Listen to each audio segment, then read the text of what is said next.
Let's go. Let it sit for 5 minutes. 5 minutes. 1 minute.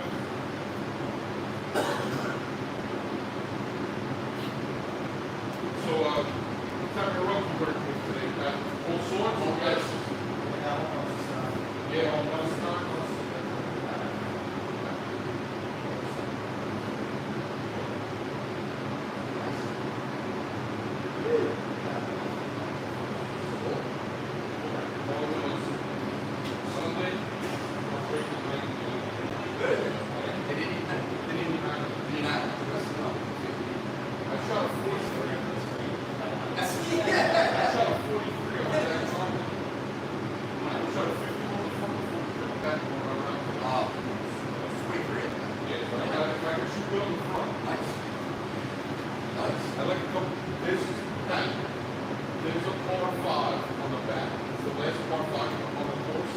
There's a tree right in the middle of the field. That's fine.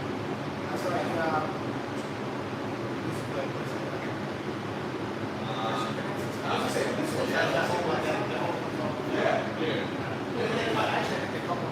Yeah. So this is only supposed to start from the, so you start with the same. This is what so you start from here, yeah. And then you're like, okay, I'm good. I'm good.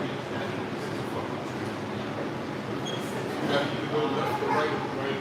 I think it's a little bit up there, a little bit more take over. Exactly. No, you can go over. It's not that big of a deal. It's like an average.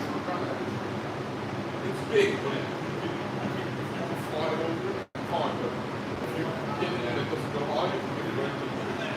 So like, usually the way I play, so it may make it tough. If you go this way to here, and the trees basically in the direction. But like, you sometimes get on the right side.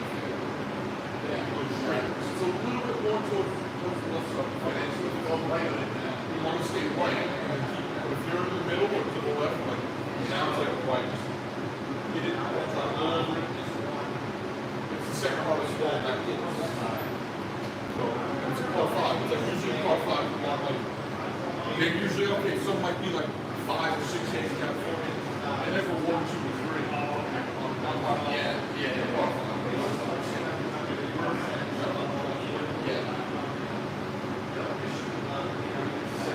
The first one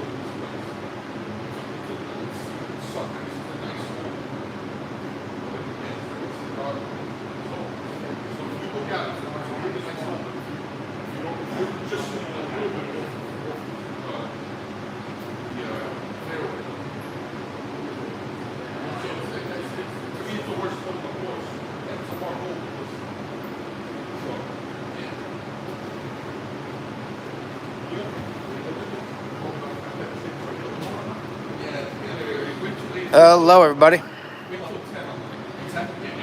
We're about to get started here. Right now, we have one rug here. This is a synthetic rug, very dirty, and has quite a bit of pet urine on it. Hello there, Ashley. Yeah, I'll try with you. Yeah, just leave that there. All right, and if I turn the camera over here, you can see how much is just starting to leak out of this one. Now, this one has already been soaking in our pet treatment, and we rinsed all that away, and now we're actually in the process of cleaning this rug. By the way, everybody, my name is Pat with ATC Rug Washing, Specialty Cleaning Services. Today you'll be seeing Joe here on the left and Anthony do most of the cleaning. And we are going to clean all those rugs over there on the floor today. A lot of rugs we have here today for you are pet issue rugs.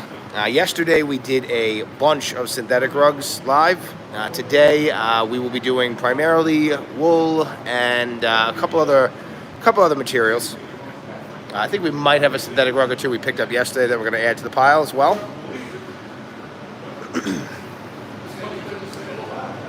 Now, if you guys haven't seen our channel yet,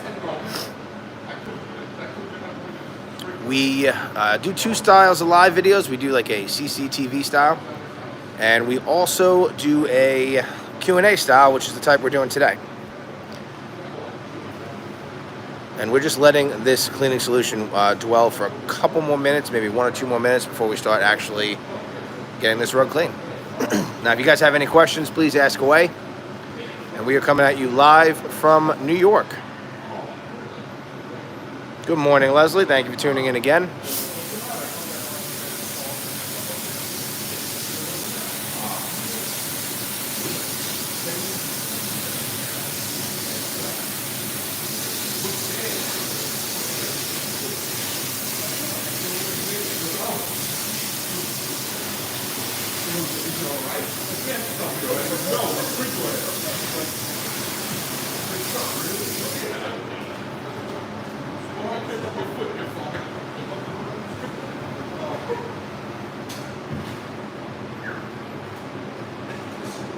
And you can see Jamie here. This is how shorts are made.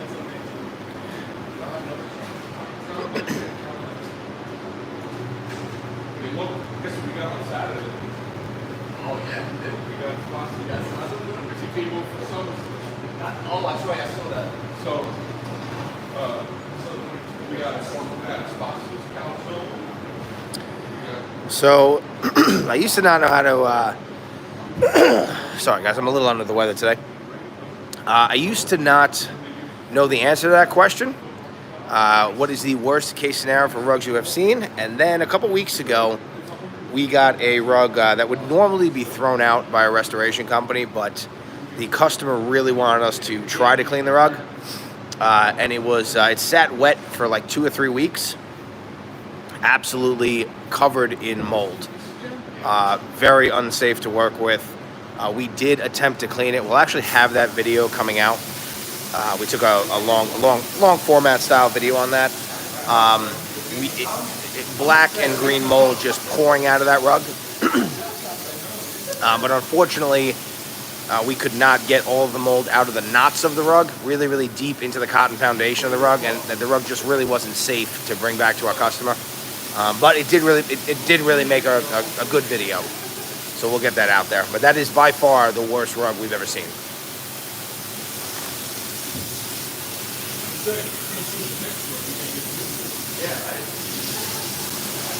I'm actually gonna move us a little bit today so we can get a little bit of a better view for this. There we go. Trying a new tripod today that allows me to kind of turn the camera a bit. So I'm still trying to figure out the right position. I see some people jumping in and out. If you guys are just tuning in, I am Pat with ATC Rug Washing. You got Joe right there with the thumbs up, also known as the hose guy.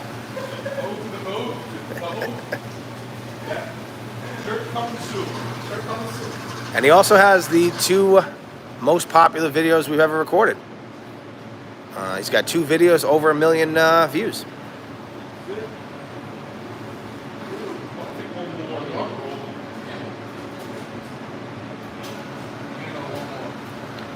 And guys, make sure you get, I don't want you guys coming off the washer, make sure you get one of them to do this. Yeah.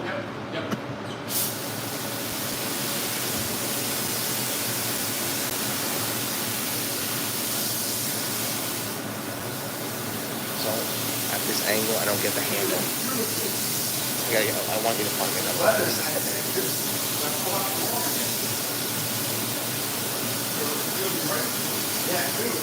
it. Well, thank you. The other day we did one of these Q&As and I actually lost my voice. I was talking for so long, but happy to do it for the content, you know.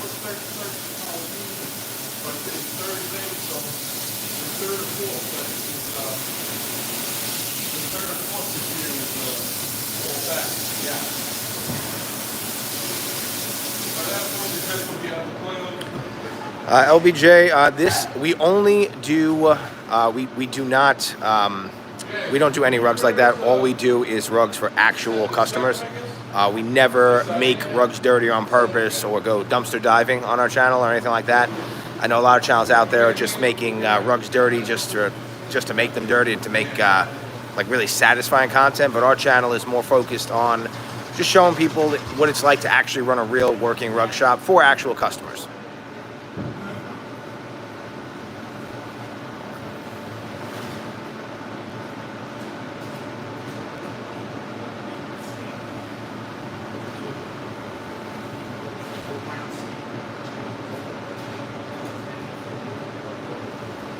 There's a big one hanging? Oh, a pink one. Let me see. Well, thank you for that. And sometimes you'll hear me talking in the background a little bit because we are running an active rug shop. We have about 5 of us working here today, so they do ask kind of questions in general about rugs. Yeah, okay. So right now it's here. Yeah, I would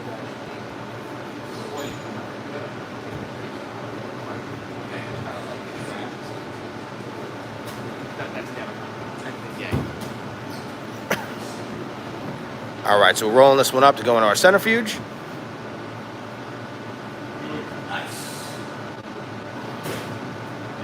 All right, guys, leave that one there. Grab the. Yeah, hold on. I'll be right back, guys. I'm going to grab another rug for them to clean. Let's see.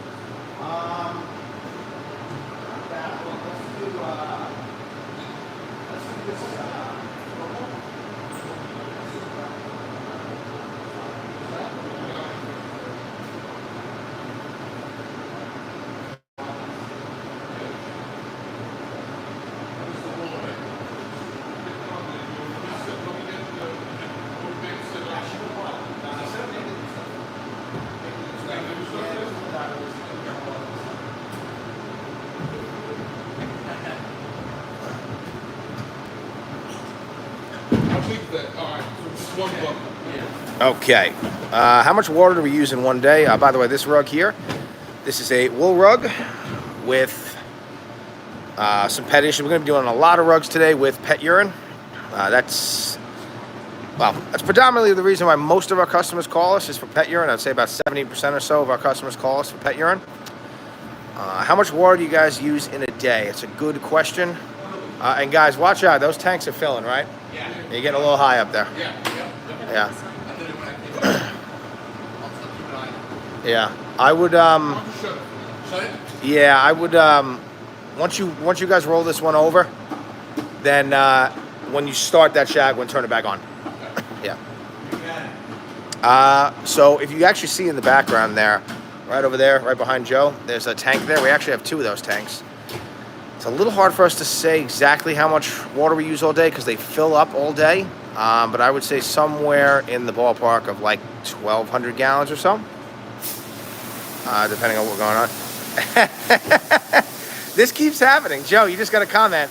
Too handsome. Too handsome? Yeah. You guys, this keeps happening. Every time we do these lives, people just love Joe, the hose guy. Anyway, so this rug that we're doing right now, this is a wool rug. It's got some pet issues. And the first thing we're going to be doing, I'm going to, hey, can you move? Hey, can you just move the brush pro over there? Just in the corner over there.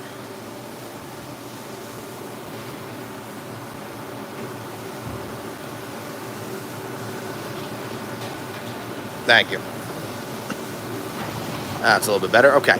So the first step, whenever we clean any kind of rug with urine, actually any rug, urine or not, is we wet the rug out, and then we scrub it with no cleaning solution. And then we give it a really good rinse. We call it a pre-scrub and rinse. And you can actually see some of that dirt starting to fall out. So we actually do this step for 2 reasons. The first being we want to get as much loose dirt out as possible. And that allows our cleaning solution to not have to work as hard and fight through loose dirt and not do as good of a job on the deeper dirt. Yep, there you go, and that's exactly why we do it. And then the second reason is we don't know if our customer has tried to do any kind of cleaning at home themselves, and we don't want the cleaning solution or cleaning chemistry that they use to interfere or have a negative reaction with the chemistry that we use. So this kind of gives us, and sometimes you'll see when we do this step, it's very soapy, and that usually tells us that, okay, they put something on here, so we really want to make sure we get all that out.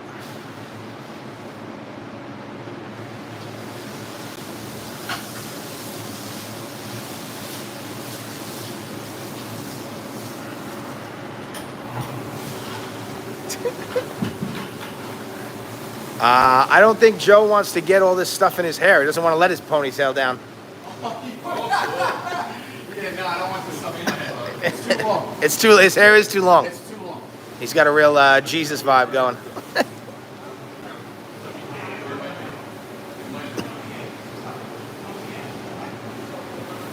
And I see a whole bunch of people are tuning in now. So right now we are just started. We just put down our pet treatment onto this rug here. This is a wool rug from one of our customers. We are going to be cleaning a whole bunch of rugs for you guys today. Hey guys, you guys can get this one in. Yeah. Okay, they're going to put that one in the centrifuge over there. Hello there, Abraham.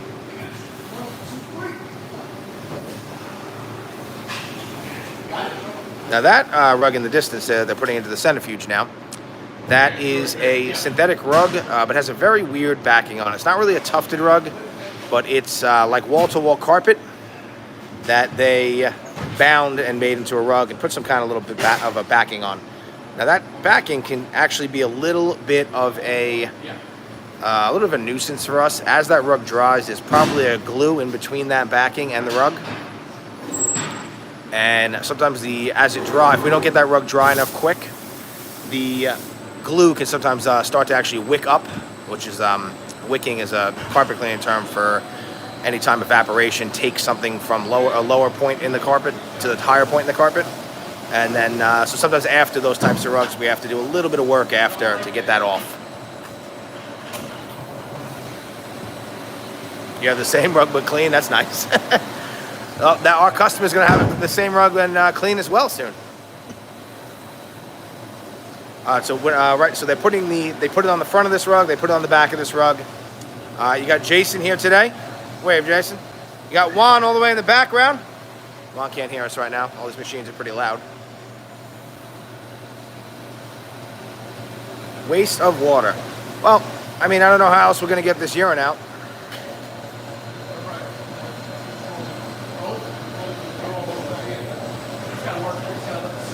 Yeah. I'm going to start making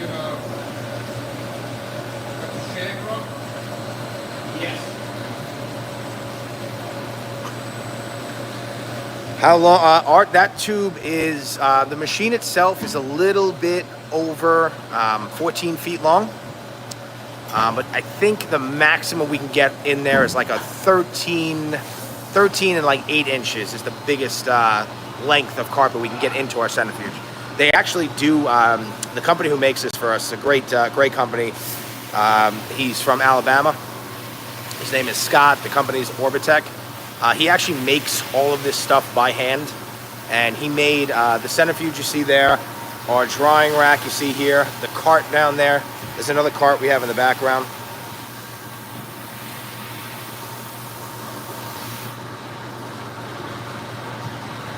Okay. Oop. All right, I have a new tripod. I'm not in love with it. Sorry, guys. But yes, so we can hold about a just shy of a 14-foot rug in that centrifuge. But he's actually, I think he's prototyping a 16-foot long one as well. All right, so this rug here, this is a shag rug, and the way that and you can actually see in the background that rug that we have dwelling over there, it's starting to leak out some urine in the corner. The way that we clean rugs here, because we have to actively clean rugs all day. I know if you see a lot of channels where they're trying to just make cleaning content just to make cleaning content, they really only clean rugs that they either make dirty or they find somewhere overly dirty. And they don't really clean as many. When they make the videos, they spend a lot of time cleaning those rugs. Way more than you have to get the rug clean. But in an actual rug shop, we have to obviously get as many rugs cleaned in one day as possible. So we actually rolled up that rug over there, so we have room on our wash floor. And we like to, if we have them, we don't always have enough to do this all day, but if we have enough rugs that don't have any urine issues, we will work them in between the rugs with urine. And that's exactly what we're doing now. This rug here is just dirty, so we're gonna get it cleaned. Right now, we really just do rugs for people in New York for the most part. I've had one or two people maybe bring us a rug from Connecticut, maybe from Jersey, but for the most part, we're really just servicing our customers here in New York. We are working on working with another company that can maybe pick them up for us in a couple of other states. Now, on this rug here, you can see that darker area. That's the traffic pattern on the rug.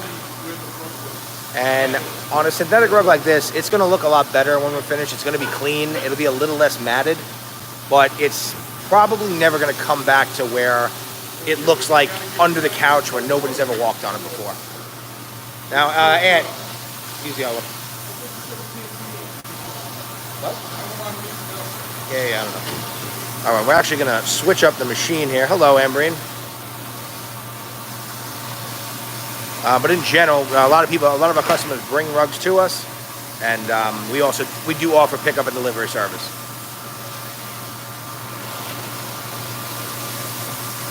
Skylar, you can. We do clean couches. A lot less water. We steam clean them. Have I seen a rug with a bunch of dirt that's just caked on? Yes and no, but not. We've actually done one or two rugs for customers that maybe they were in the garage or something, and there was a flood, so they get a little bit of that maybe runoff from outside that's made them dirty. Joe, is the water back on? Is that filling again? Are we filling the tanks again? No. Let's fill them up again. Yeah.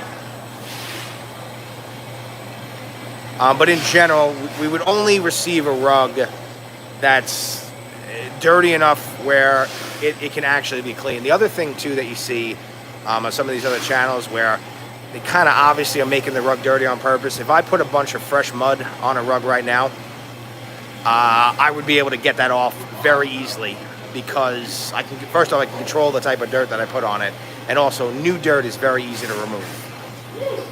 But in general, no, we would never get a rug that's got 3 inches of dirt on it. It doesn't really make any sense because most people wouldn't have that in their house. If we use warm water to clean, will it make a big difference? Well, we use too much water to try to actively make the water hot.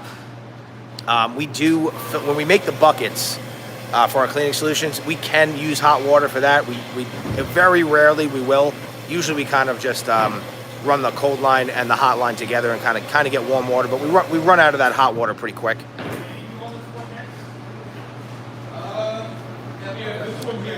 But it doesn't really make a big difference. And actually, the warmer the water we use, the more likely on wool rugs and viscose rugs and other types of rugs that aren't synthetic, the more likely we are to actually start to maybe make the rug bleed. A lot of these colors are not stable at temperatures above like 140 degrees, 150 degrees. We do clean handmade wool rugs, and we'll actually be doing some of that today.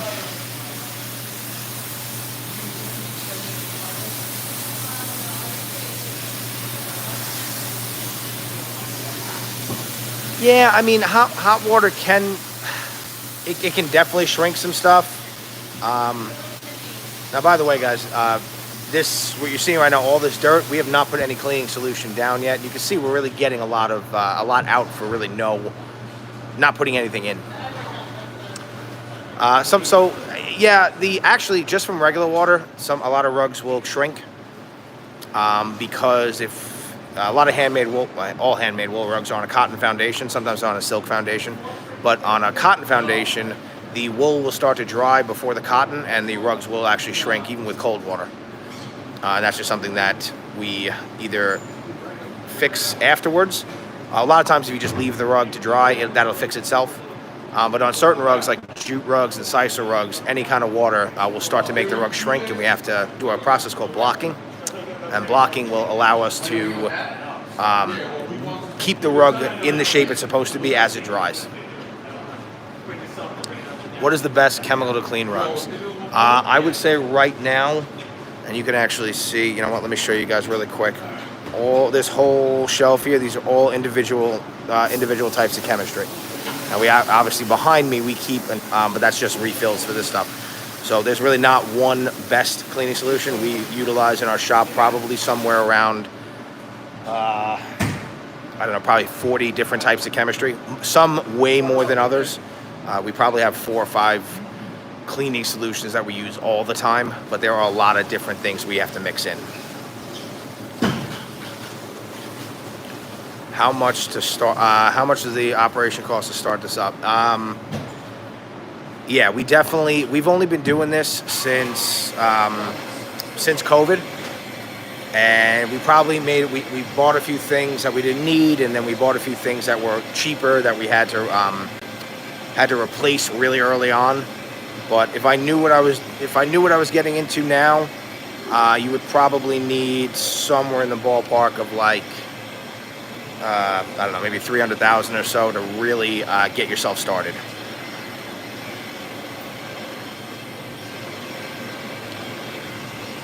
Martha Stewart is correct. Although we don't really have to, the way we block rugs, we don't really have to measure them beforehand. But if you would, for some reason, to try to clean a rug at your house or something, yeah, you would definitely want to do that.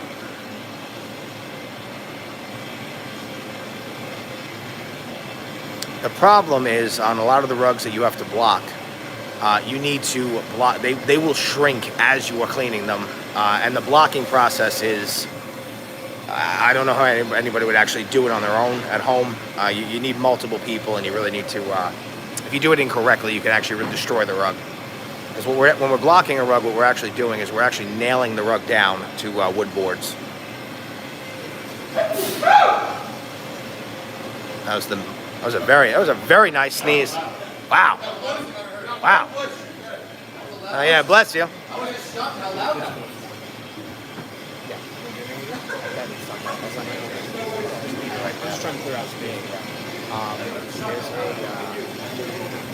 All right, guys, I will be right back. Enjoy the scrubbing you're seeing here. I just got to go answer a couple questions to Jason about a rug he's going to start cleaning with our truck mount. And not every rug that we clean, we wash. I'll get into that in a little bit.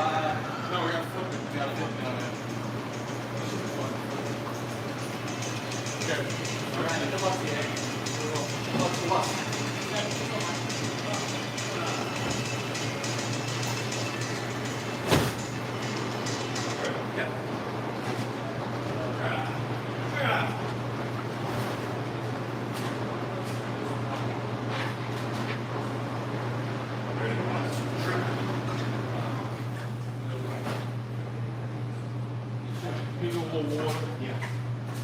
Joe, you put the. What's up? Oh. I didn't. Oh. Okay. Oh, you know what it was then? You know what it was? Wood puppy. I got kicked out. That's the thing. Okay. It's okay. It was just a drop. It's okay, Cap. It was a drop. It's okay, I Cap. did use that too. It's okay, Cap.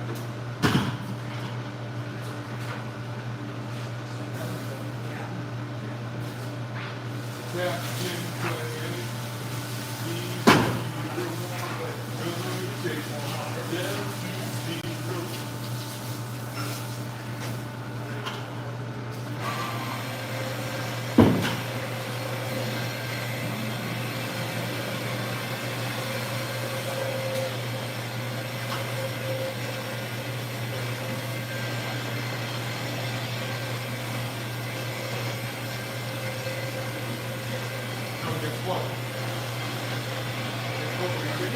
Oh boy! Yeah! Everything's going to eat.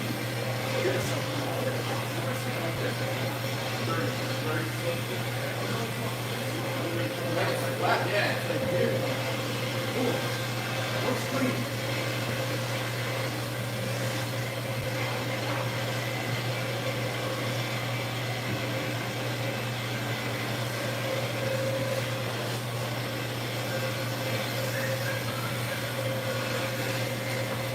Joe, just pick that. Yeah.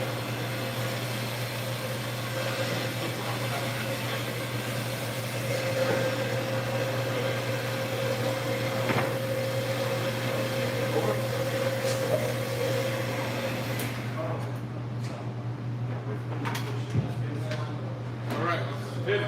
Hit it? Hit it. Hit it quick.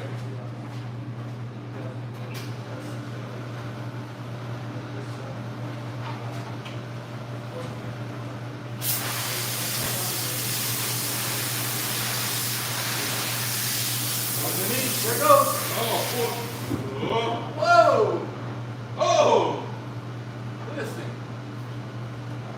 Joe, you okay down there? Hose. No, hey, Jack. The hose. Hose me. I can't wait to make a shirt. I really want to make a shirt. The hose. All right, guys, I'm back. Back. You and back on. Let's see. Let me scroll up. You guys are active. Rug Doctor. We're actually going to make a video seeing what the Rug Doctor, how well it works. I'm sure it works relatively well as a maintenance thing for a lot of people. But we're actually going to put it to the test. We're going to do 2 rugs. We're going to clean 1 rug, both of them with the Rug Doctor, and then we're going to wash one to see how much more we get out. And then we are going to use our truck mount and see how much we get out against the other one. We're part of Long Island. We are from Farmingdale. Our channel is very educational. Thank you very much. We appreciate that. Thank you for watching. Pets must make them nasty. Yeah, they sometimes. We yesterday we did 2 rugs that had so much urine on them we had to actually bag them and let them soak. And that was actually I might have a picture. Hold on.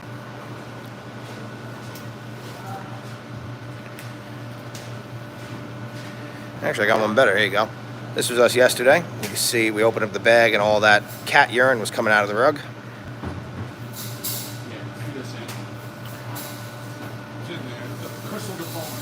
Captain Carpet, thank you. Somebody said you guys missed the spot. That is true.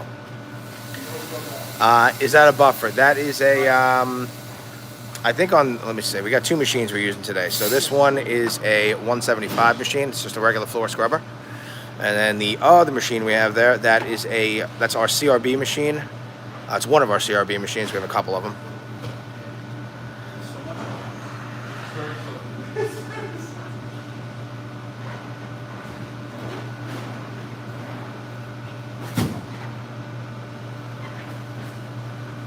Bro, what is this? This is rug cleaning. This makes me not want a rug if it needs to be deep cleaned. These rugs are nasty. They can be if you don't. They just need to be cleaned periodically. They are comfortable though. That's gross. Yeah, the cat pee is by far the worst for us. It's just so much harder to remove than dog urine. The odor. Can it be done by hand, like at home? So realistically, you could, if you had great weather and it was hot enough, you could definitely clean a synthetic rug at home. Now this rug here, a very thick shag rug, you would struggle to get the rug dry. And even if you had a really good sunlight, it would take a while to dry. And if it felt dry but you didn't use a moisture meter, what'll happen is you'll bring it back in your house and you'll start to grow mold. The big reason that now again on a thin synthetic rug, like the rug that you see behind Mike on the floor there that we cleaned earlier, that rug, yeah, if you got it 100% dry, you could power wash it at home and you could definitely get it clean. The biggest problem people have in that scenario is when they clean the rug at home, they just leave it, like I said, they just leave it too wet.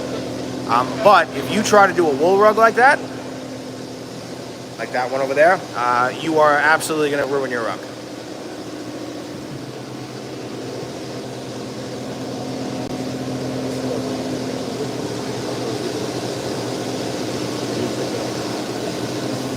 Probably why?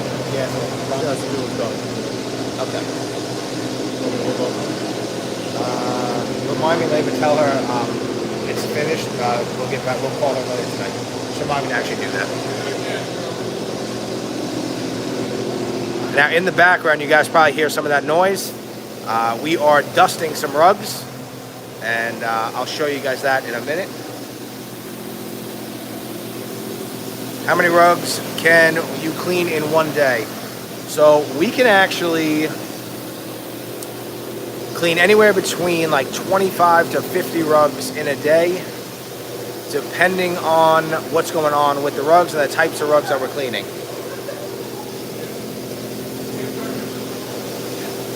How much does it cost to get a rug clean? Anywhere between like $2.50 or so up to like $5 per square foot. All right, you guys hear that noise in the back. Let me show you what they're doing.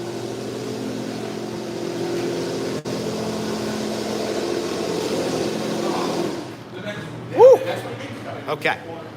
So this is our dusting area. And for this type of rug, we have two primary ways we dust rugs. The first one is our rug tumbler. And for a little bit more delicate rugs or rugs that we're a little more worried about for one reason or another, we use this here. It's our rug badger. And if you want to show them, they just ran this machine. That's all that noise you were hearing. You can see how much dirt is actually coming out of this rug. All right, so I'm going to come back to the washing process. And every rug, before we wash it, we remove a ton of dirt from our dusting process. About 70% of all the dirt in rugs is dry soil, and if we don't remove it before cleaning, we just end up making a lot of mud, and we have to clean the rugs a lot longer on the wash floor, and they just don't really come out right.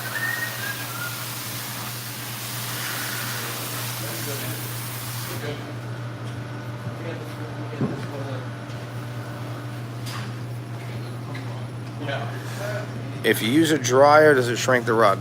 We don't use like any heat when we dry rugs. We just use our centrifuge, which gets them about 95% dry in 3 minutes. So we really don't have when you clean rugs in a rug facility that's properly equipped, you never really have a shrinking problem with most rugs. It's not even something we think about usually.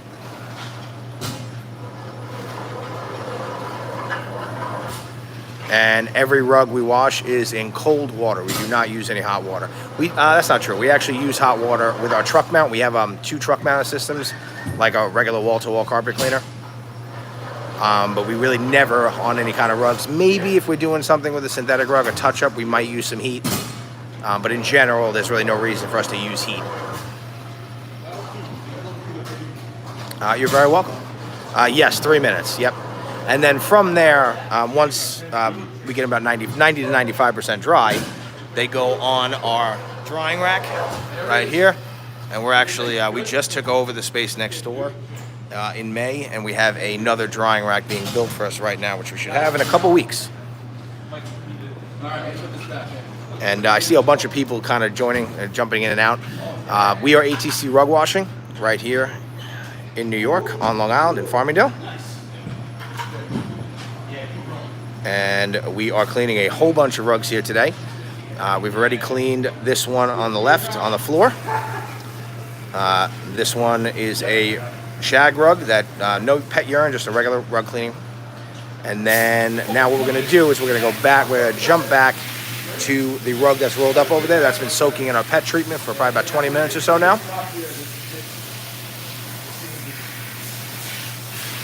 And I'm trying out this new tripod today, and I'm not in love with it. So just bear with me if it gets a little jumpy sometimes. But yeah, if you guys have any questions, this is one of our Q&A style lives, so please ask away.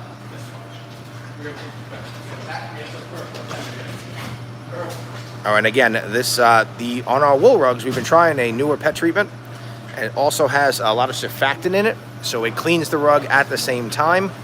But sometimes we still have to go in again after we put the pet treatment on and clean the rug. You did it with the wrong procedure, waste a lot of water. There is no other way to clean rugs that have pet urine. Wool rugs. There's no real way to do that without pet urine. I have pet urine. No, we're all very used to it. My nose is terrible, so even when we started, I can really never smell anything anyway. So that's never really bothered me. Yeah, but Jamie actually in the background has told me that it stinks in here right now today. But I don't smell anything, and you can see all this stuff coming out. So this is all the urine now that we've broken up with our pet treatment. And now we're going to get that out, and then we're going to clean the rug a little bit. Woo! If you're just tuning in, that noise you're hearing in the background, that's going to go on for another minute or two. We are dusting some rugs in the background. We are an active rug shop. We only clean rugs for our actual customers. And we're just kind of showing people what it's like to actually do this work. So if you like our channel, please like and subscribe. And again, we only clean rugs here for actual customers. You guys want to get this one in there? Yeah.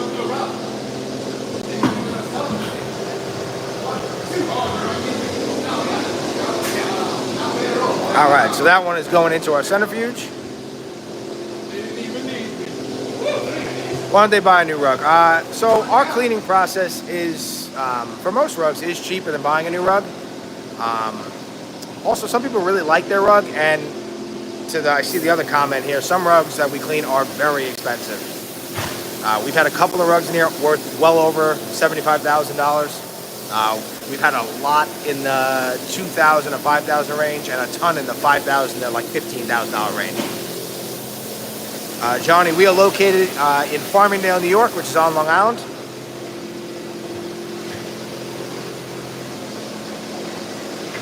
I'm preparing to wash my 4x6 area rug and my car wash with Folex.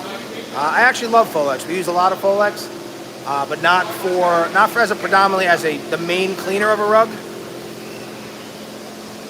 Woo!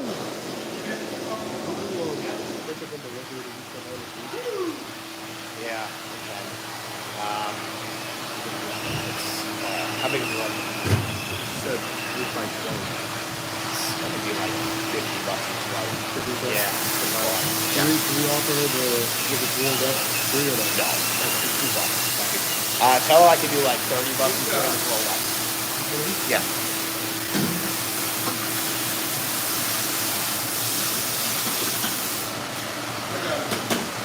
I'm preparing to wash my 4x6. I'm sorry, guys. Getting asked a question here. All right, so preparing to wash my 4x6 area rug. Yes. Okay. So, as long as your rug is synthetic, you can wash it any really way you want. You just got to make sure you get it dry really quick. You need you need a really hot day and longer than you think to dry it. What are the salaries like for doing that kind of work? We have people making anywhere between like 20 and 35 an hour. Someone has to ask the important questions. What's your favorite? All right, guys. Very important question. What is your favorite type of sandwich? Yeah. Now, sandwich. Now, I'm a sucker for a good chicken cutlet. Maybe a little bit of coleslaw in there, bacon. And then I get a little nuts, guys. A little hot sauce and a little ranch. You know? Philly cheese, roast beef. Okay. Give me a roast beef, honey turkey, cheddar cheese, lettuce, tomato, onion, oil, and vinegar. Loves oil and vinegar. And then if you're on the golf What about you over there? Oh, God. I got a sandwich called the one putt. Onion, turkey, provolone cheese, with a little onion, tomato, and lettuce, and then put a little bang bang sauce. Yeah. And a little oil and vinegar on those vegetables on there. I don't think you knew when you asked that question that this is going to turn into this. But it is a very important, we do eat a lot of sandwiches. I love sandwiches.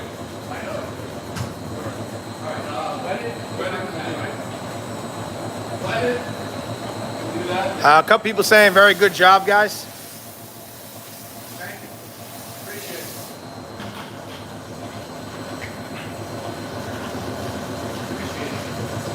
it. Average turnaround time for having a rug clean.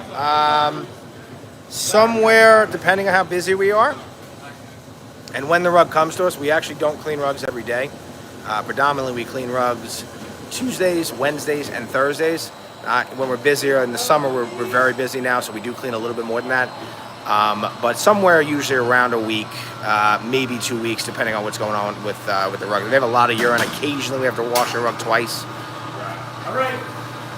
And if you bring your rug to us, the turnaround time is a lot quicker. The hardest part for us sometimes is to actually bring the rug, deliver the rug back. That can take a little bit of time.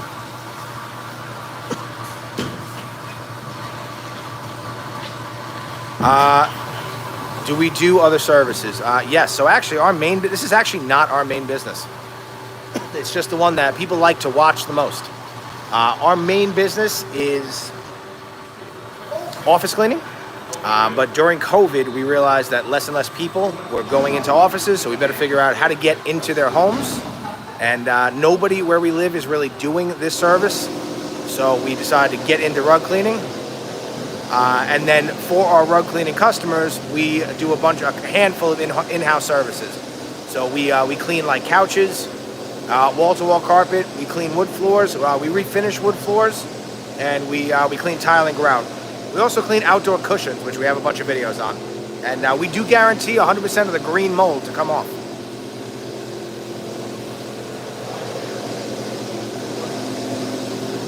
Jersey Mike's, I like Jersey Mike's. I actually like the Philly cheesesteak there. Our water bill is actually very cheap. Yeah, here in New York, our water bill, I mean, it's not much at all. I think last month was like $120. You're also aggressively New York, and I love it. Yes, yeah, we are. I know.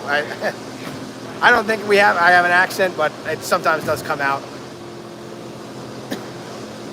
Yeah, guys, just get the soap everywhere. Just get the soap everywhere.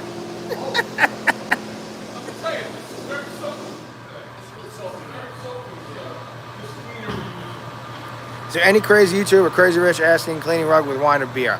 No, I don't think so. We rock, thank you. Roast beef, Swiss, salt, pepper on rye. That's a good one. You're a Southern Belle. Well, thank you very much for tuning in from the South. How do you drain the trough? It's actually pumped out into our into the sewer. All of our cleaning solutions are very neutral pH, and they meet the codes for any kind of carpet cleaning chemistry that you have in New York State. You're either allowed to dump it to ground, which we have way too much to dump to ground. But if you're cleaning wall-to-wall carpet at somebody's house, you're actually allowed to put it like in their flower beds or somewhere in their backyard. Or into the sewer, into the actual sewer lines. Tried to machine some of that. It says tile cleaning. You can use this for tile cleaning. We just changed the brushes on it. And the other machine that we use here, the CRB, that also has separate brushes for tile. Do I pick up from Bellport? Yes. Yes, we do. That road is extremely dirty. Yes, it's dirty and covered in urine. It is super pissy. Somebody, guys, just came in to the shop. I need about 2 minutes. I'll be right back, but enjoy the wool rug being cleaned in front of you.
But if it does bleed, it'll be good for camera, you know. Yeah. Yeah. Nice. This is really addicting to watch. Well, thank you for watching. Please like and subscribe. I really don't ask people to do that enough. I know.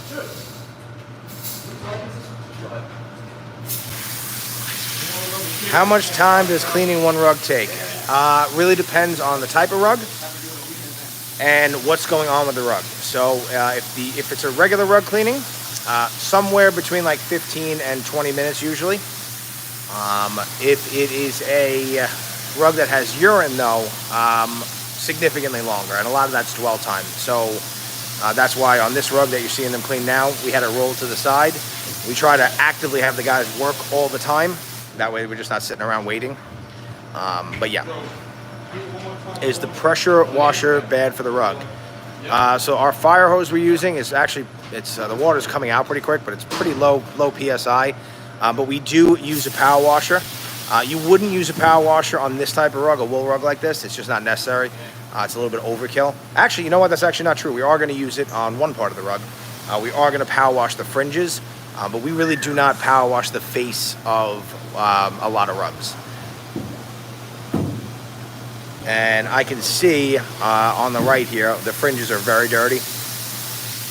So we are going to power wash those.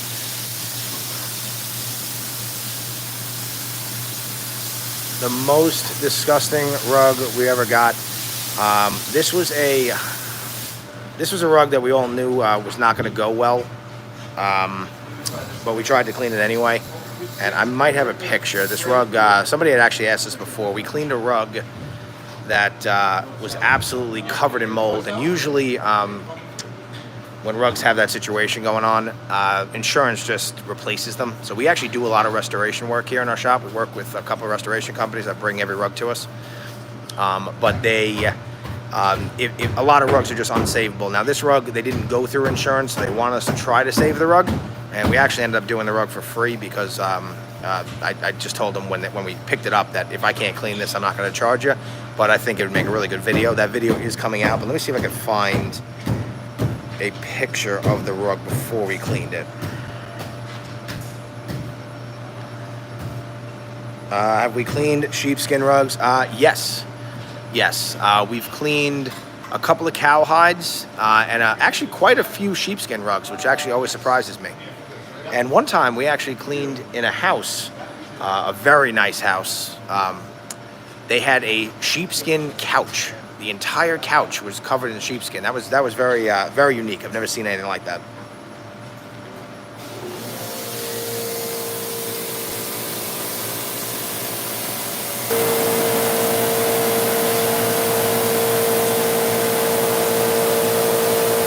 Doing here, this power washer is a very low PSI power washer, and we really don't go too close to the rug, but it is by far the most effective way to get the dirt out of fringes, especially in the knots.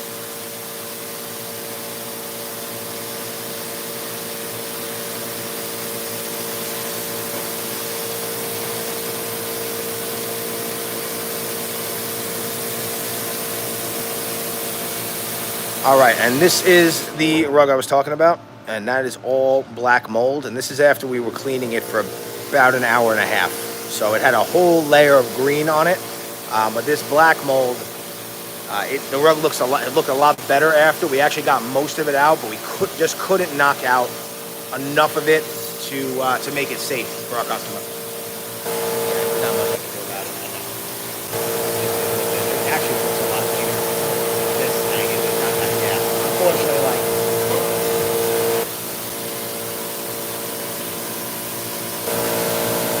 Sometimes you just gotta say, nah, burn it. I know. I have a hard time saying no to stuff, especially because I like making content for you guys.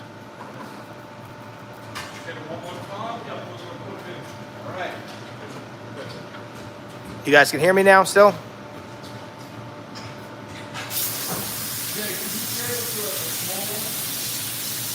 How long have we been in the business? So we actually started this business during COVID. Now I'm actually third generation. I'm one of the owners here. We've been in business since 1978, but the rug cleaning aspect of our business is relatively new. And we decided to get into it because this is just never ending, huh? What? Maybe one more time and rinse it, yeah. Do not take your sheepskin rug to the car wash. The back of that rug will become hard forever. That soft leather feel, once you wet it, you will absolutely ruin that rug. Your best bet to clean that rug is to just try to take, you can get a little crazy with the hair on the hairy side, on the fur side. So you can actually take I wouldn't use Folex either. I know you had mentioned Folex before. You need like a wool safe cleaner, and you can almost make a bucket of it and dip a rag in and kind of wring the rag out and just keep rubbing the rug to get it clean. It's going to take you a long time, but that is the only, that's the best way you could probably do that at home. Do not get that leather wet. If you get the leather part wet, that will turn rock hard and you will never be able to reverse it. Even we can't, I can barely reverse. I can, if I've had a couple come to me like that, and I can only make it 60% better or so. Anyway, back to what I was saying. So during COVID, we realized that because we're an office cleaning business, that a lot of our customers a lot of people weren't going to offices anymore. So we decided we got to figure out a way to get into their houses, and we chose rug cleaning. All right, so this is going to be the last rinse of this rug, and I know you're going to say you're seeing a lot of stuff coming out, but our centrifuge is like what we're doing right now, rinsing the rug on steroids. So we are able to pump a tremendous amount of water at a much quicker pace than what we're doing right now in that centrifuge. We want to let that centrifuge do all the work.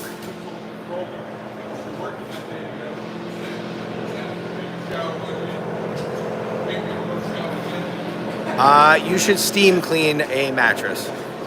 I would never soak it outside with a hose. You'll never get it dry, and you'll just get a moldy, gross mattress. You can call a carpet cleaner. Some carpet cleaners will actually do it. A lot of carpet cleaners that clean upholstery will do it. And yes, thank you for reminding me to say it. If you like our content, please like and subscribe. All right, so now this rug's going to go in our centrifuge. And we are going to rinse the crap out of this rug, figuratively and literally, until the water is clear, and then we're going to get the rug dry. Now this next rug here that we're going to be doing is a large wool rug, and really cool looking. You don't really see this color much in rugs. And yep, it's going to be this big rug over here. I'm going to actually help them get set up a little bit.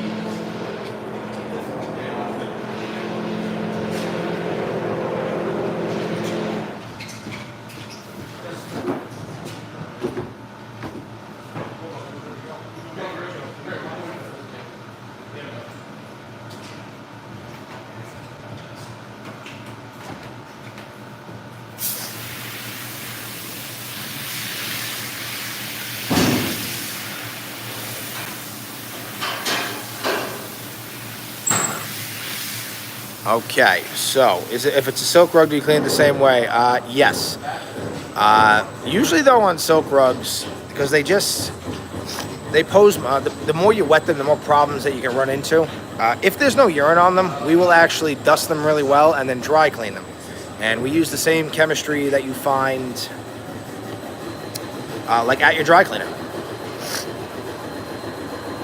All right, so we got a beautiful, this green, it's a little hard to see, this green color you see like right on the edge there, that's a very unique color. I don't actually know if I've ever seen that color in a rug. DDD, baby. This has urine. Yeah, yes, yeah. So we're gonna use the new stuff, dye release. I don't think it's gonna bleed, we'll see what happens. If it doesn't bleed though, we can roll it to the side, okay? Put it on a pole and we'll roll it. This is wool, yes. Yeah. You like our content? Well, thank you very much. And yeah, this rug is pretty big. This is probably like a I don't know, maybe like a 10 by 13 or so, maybe a 10 by 14.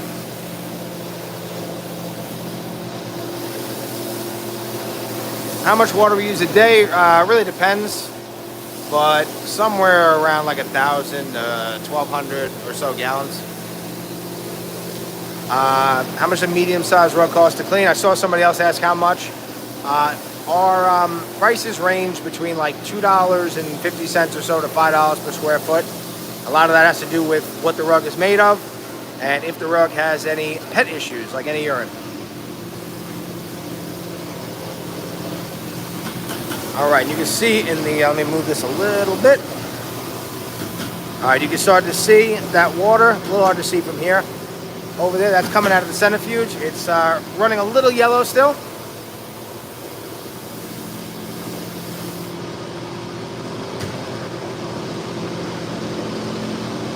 This rug here, I don't exactly know the size, but this is probably like $3.50 a square foot or so.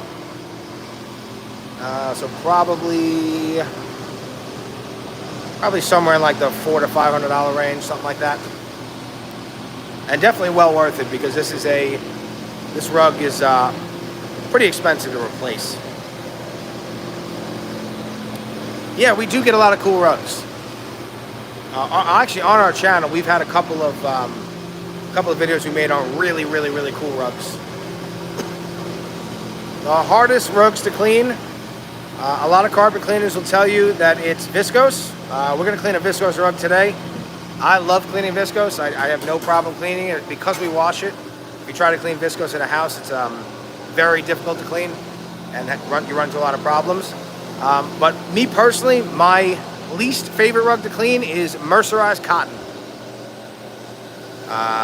If you have pet issues on it, if there's any urine on it and you have to wash it, it is very difficult to keep the color in the rug.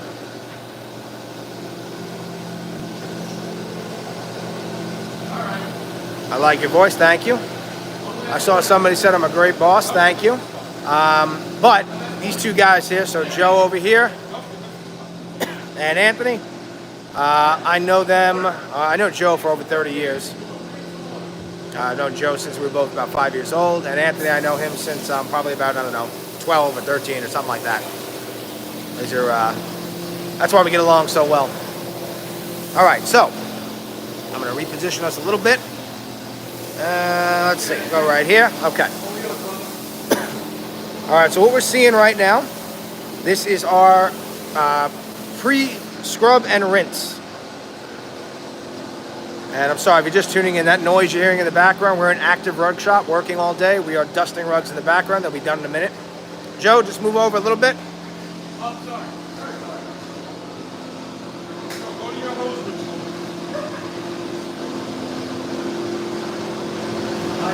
And I see I'm getting a bunch of questions. I'll get there. What is a rug? I think you know what a rug is, Lefty Show. Might have to put you in a timeout. Okay. I love that I have the power. I can put people in timeouts. Okay, so. Anyway, back to what we're doing here. So this rug here, with the first step, whenever we clean any rug, if it has urine or doesn't have urine, doesn't matter. We wet the rug out.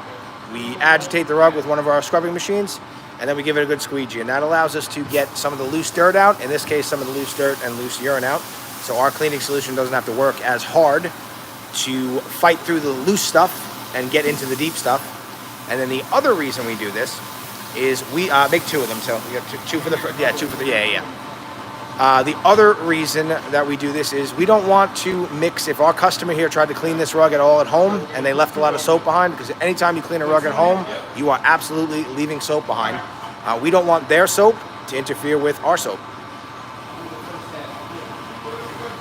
Does the carpet match the drapes? I don't think in this case. What is the thing behind the rug? Behind the rug, that is our rug centrifuge. And actually that small yellow wool rug is actually in there right now. And that machine allows us to thoroughly rinse the rug and does a much better job of rinsing the rug than we do on the wash floor. We like to let that machine do as much of the work as possible for us. And then once we're done rinsing the rug, it gets rugs about 90 to 95% dry, in some cases 97% dry, in 3 minutes. I did not expect that color to pop so much. We haven't even started cleaning yet. So every time we clean wool rugs like this, the color always comes alive. Most expensive rug I've ever cleaned. I've had a couple of rugs in here, over 150 years old, ranging in the ballpark of like 70 to 75,000. We get a lot of rugs. I've had a lot of rugs in like the $10,000 to $25,000 range come in here.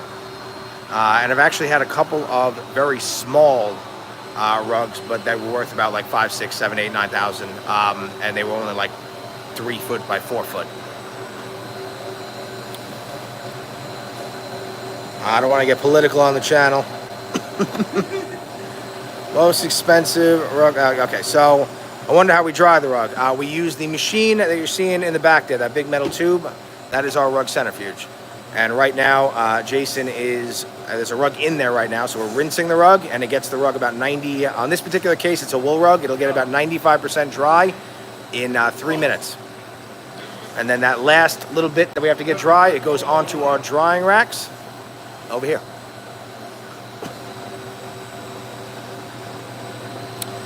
On the carpet scrubber, there is no pads. There's actually just a brush. We do use a white pad occasionally with a block. We will use a white pad very rarely, but sometimes on our super, super dirty synthetic rug, we'll use a white pad.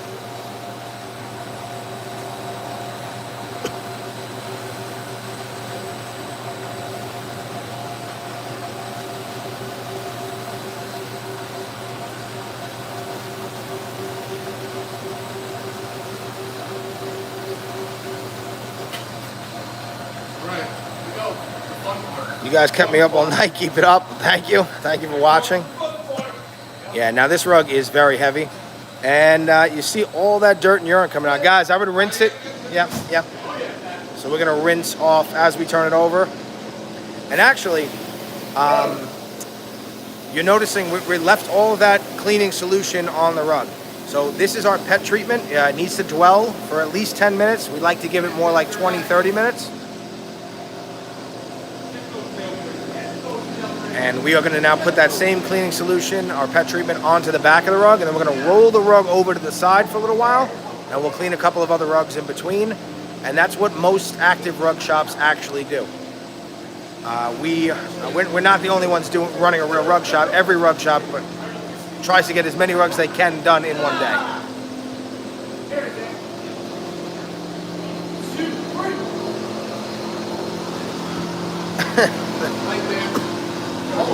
That's what you do for your job. Use that machine. What do you do? Is it loud all the time? Not really. It really depends on what we got going on in the shop. We don't usually the dusting process that you're hearing in the background. We actually don't really use that much.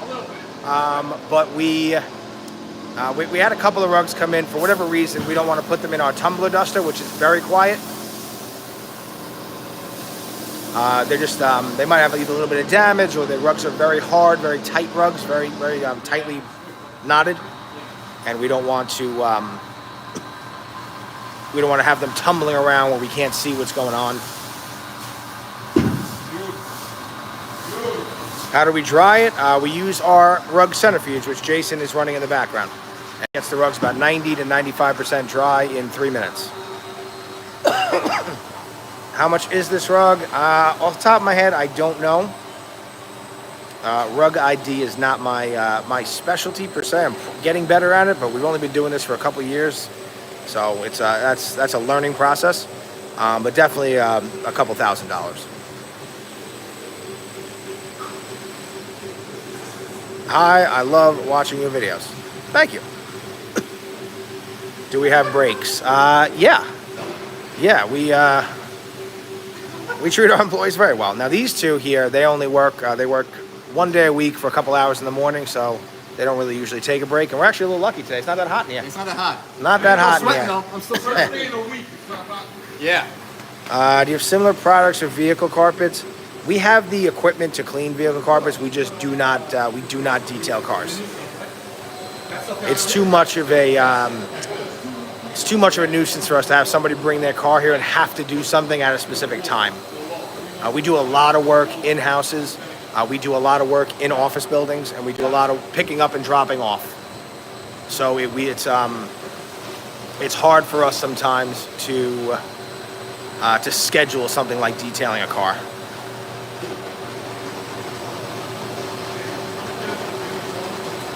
Oh, you buff tiles. Very nice. Very nice.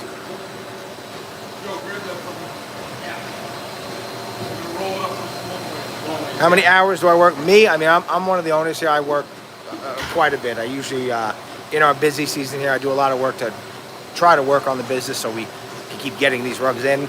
I usually work about like 10 to 12 hours a day. But I do not really work on weekends. A lot of our business comes from social media. So I do talk to people all weekend. But I usually do not come into the shop any Saturday or Sunday. Yeah.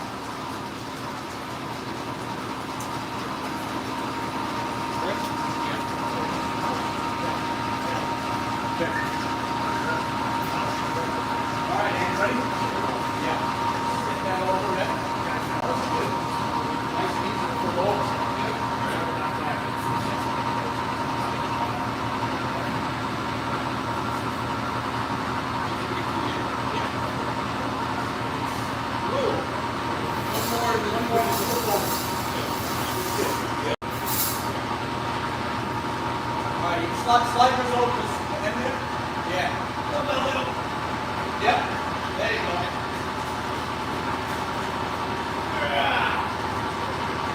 All right, everybody, I'm back. That wool rug is still in the centrifuge, yes. It needed a lot of rinsing to get clear. But now we are actually drying the rug. They have AI to buff floors now? Wow. Ever damage a rug? I wish I could say no. We've cleaned a few thousand rugs, and I think we've damaged maybe 2 or 3. Usually, though, the type of damage on the rug, was kind of to be expected, and we every case that I can think of, we had a discussion with our Ant. We're running out of water. Running out of water.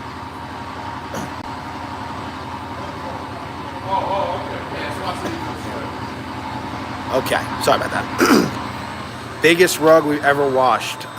We washed a rug. We washed an 18 by 35 rug. We were lucky. That was actually a synthetic rug with no pet issue, so we actually cleaned it like a wall-to-wall carpet cleaner would clean it. It just didn't make sense to wet the rug. Overly wet the rug. But on our wash floor, the biggest rug I ever cleaned, we actually had to. It was probably about 25 feet long. It had covered in urine, so we had to wash it. And we had to. We almost had to like do it in pieces and keep folding it around on the wash floor.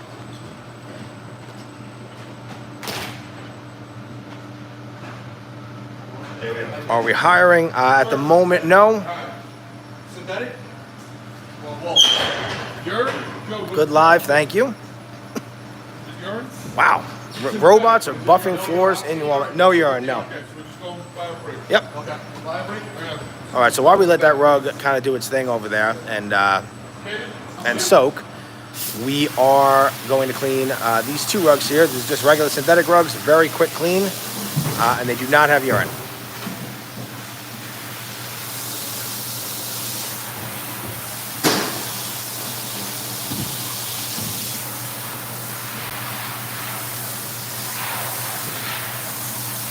Did it good. Yeah. How many rugs are we cleaning on the live today? So far, we got 2, 3 done. This is we are now working on 1, 2, 3, 4. We are working on 5 and 6 right now. Is there a different process for every type of rug? Yes. There's the cleaning process itself is for the most part the same principles. Everything gets wet, scrubbed, and a cleaning solution gets put down and then properly rinsed. But the chemistry wildly varies depending on what type of rug we're cleaning. Have you ever had weird shapes of? Actually, yes, I've had a very. I'm sorry, guys, I kicked the tripod there. I had these two are definitely easy to clean. Yes. Have you ever had a weird shaped rug like smile faces and hearts?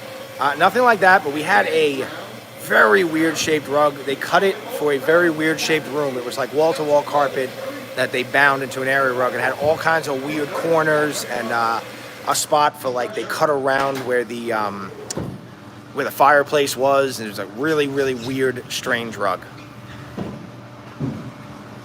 Yep, so these two are easy to clean. They're just regular synthetic rugs with no urine. And you're going to see the cleaning process here goes much quicker.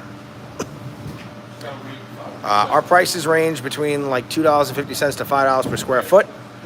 That does not include pickup and delivery.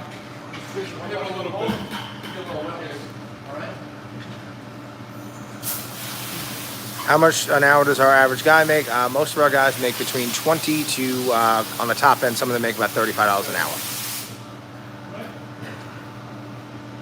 Yeah. You guys just get a little bucket drop action here.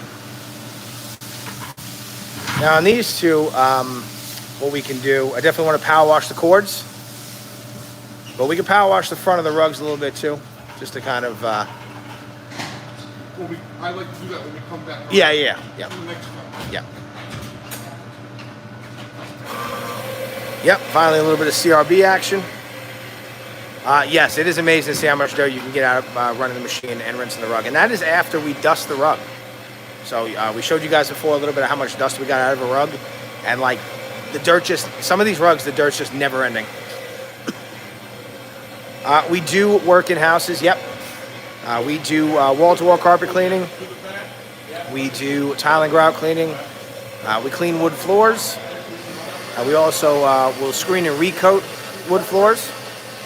We clean all kinds of furniture, so we can steam clean like any kind of fabric. We clean linen. We do clean leather as well.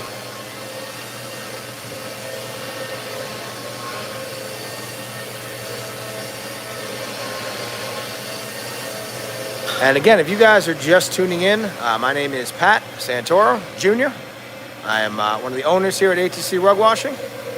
You are watching Joe here on the right, Anthony on the left here today. We're cleaning a whole bunch of rugs. Coming at you live from New York. We are on Long Island in Farmingdale. This is kind of in the middle of Long Island. and we are cleaning rugs all day here. So we have cleaned a couple already today. Right now we're in the middle of cleaning these 2 synthetic rugs. They have no urine or anything on them, just a regular clean for us, so they go really quick. And then we, in the background there, you see that really nice long rug there. Very unique colors. That is now soaking in our pet treatment. And while that's dwelling and that pet treatment is working, we are cleaning a couple other rugs in between.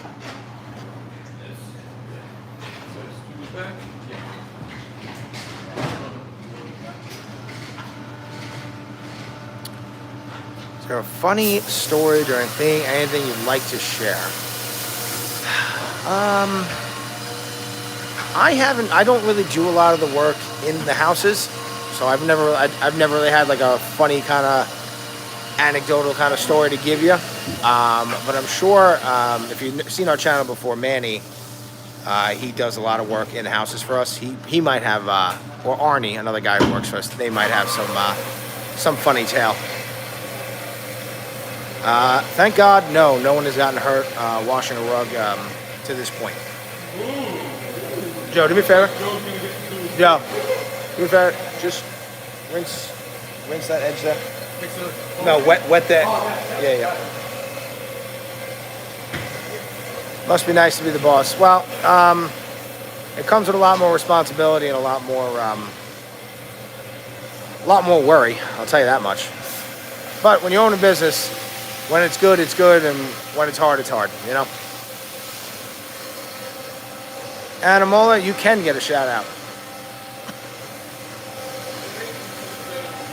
Not when it's payday. Well, again, this is a new business for us. So for a while, actually, even to this day, we're as the owners here, we're really not taking any salary from this part of our business. So we're rapidly growing. We've been putting a lot of our money into building this business. We just expanded. This side, you can see in the distance there, we just took over the other place next door in May. So we're really trying to build something here.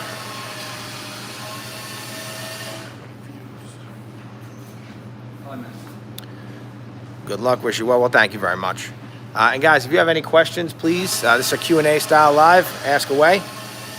You guys have been actually, first off, I really appreciate everybody for tuning in and watching. We really, really, really appreciate it. And you guys have been great so far. You guys have been actively asking us questions, and we really appreciate that. Yeah, just do me a quick favor. Yeah, what's up, bro? Just want a little more water. Yeah, sure.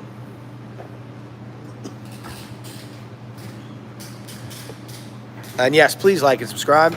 Running business is hard work. Yes, it is. It is. I believe in God. Yeah.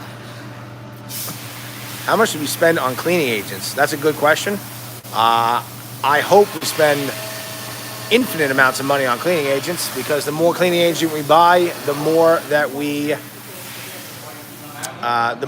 the more rugs we're cleaning. What part of New York are we from? We are from Long Island. I live in a town called Lindenhurst, and our shop here is in Farmingdale. My last name is actually Santoro, with an O instead of an A. Yes. Does the rug ever shrink or fade after cleaning? We do a lot to minimize, they never fade, no. We do try our best to minimize any kind of shrinking. That doesn't really happen to us because we dry the rug so quickly. How long does it take to clean a rug? Depends on what's going on with the rug. So if we are cleaning just a regular wash for a rug, can anywhere between 15 and 20 minutes. But rugs that you guys can go. You don't Do it now? Yeah. Yeah? All right, brother. Am I Italian? Yes. It is very satisfying. It's really nice to see stuff go from dirty to clean. But back to how long to clean a rug. Rugs with urine, they take a lot longer. But a lot of that time is spent with just the chemistry working, and it really doesn't hold us up. The more solutions, the better for these types of stuff. Yes, we have a lot of different cleaning solutions. A lot of them we use all the time, and some of them we hardly ever use. Some of the cleaning solutions we have, maybe we use once or twice a year, but when we need them, we definitely need them. My favorite rug to clean is just, I like cleaning normal handmade wool rugs. They always look great after. They always look good on camera. They really go from like dirty to clean, so you really get to see a change in them. Usually, some of our best before and after pictures come from handmade wool rugs, and they are really easy to clean. There's never any kind of they never bleed. They're just really well made, and yeah. Bottleneck in terms of growth of your operational space. I will answer that in 1 second. I have to take a phone call. I'll be right back.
Okay, that was a call with one of our restoration companies. They are bringing us a ton of rugs tomorrow. All right, let me scroll up a little bit. Let me answer everybody's questions. What is the bottleneck to growth in terms of operational space? Well, we needed more space. That was the first one. But the hardest thing that we're finding, I guess we really weren't expecting when we got into this business, the pickup and delivery aspect is very challenging. Especially where we live in New York, the traffic is an absolute nightmare. And that has been a problem we've been struggling with since really day one.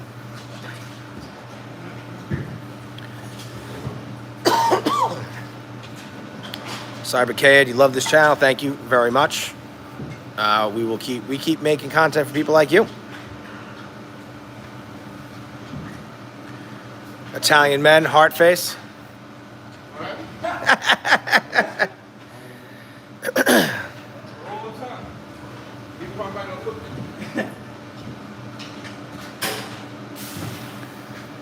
Guys, be nice. Don't argue on the channel. But thank you. What do I recommend to get really... Yeah, it doesn't matter. Yeah.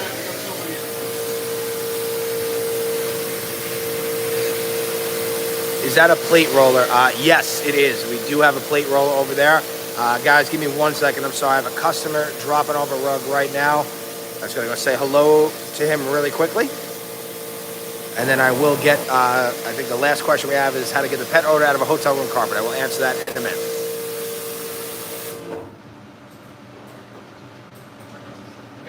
Right there, good.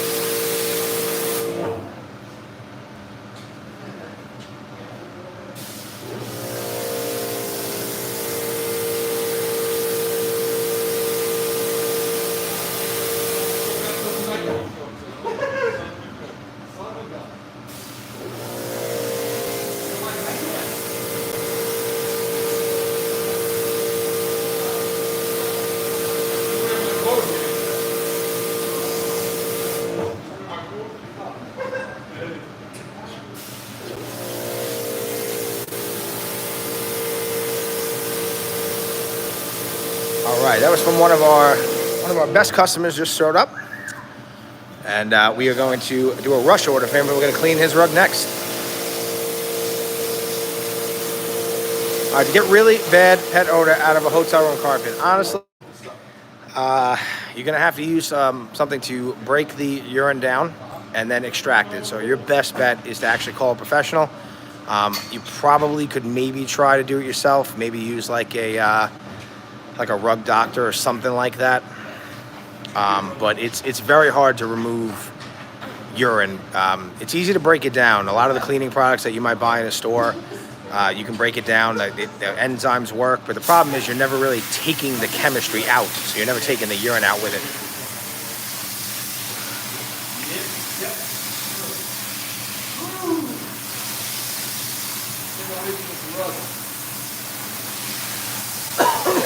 I'm interested if it's for sale. What are you looking to buy? Oh, the roller. You can't have ours, but the company who makes it, his name, it's a company called Orbitech in Alabama, and he makes everything by hand. His name is Scott. You love the content. Thank you very much for watching. Who's the guy waiting on a centrifuge on his phone? That is Jason.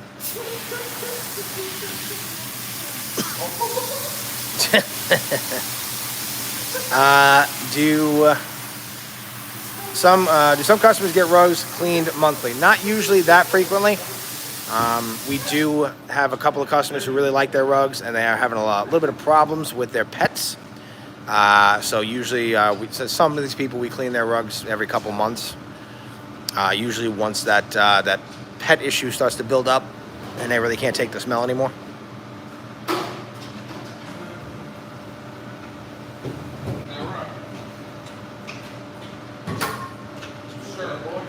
All right, so we're going to be doing rug guys for a Cara stand for Abby next. So we'll go back to this one.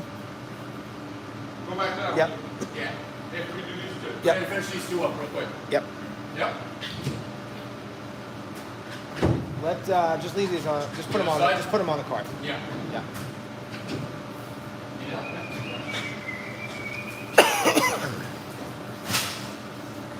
Roll Tide. Roll Tide? Roll Tide. How long have you been doing this? Actually, we've only been doing this since COVID. Our water bill is actually very small here in New York. Believe it or not. I think like last month was like $120. Be right back, guys.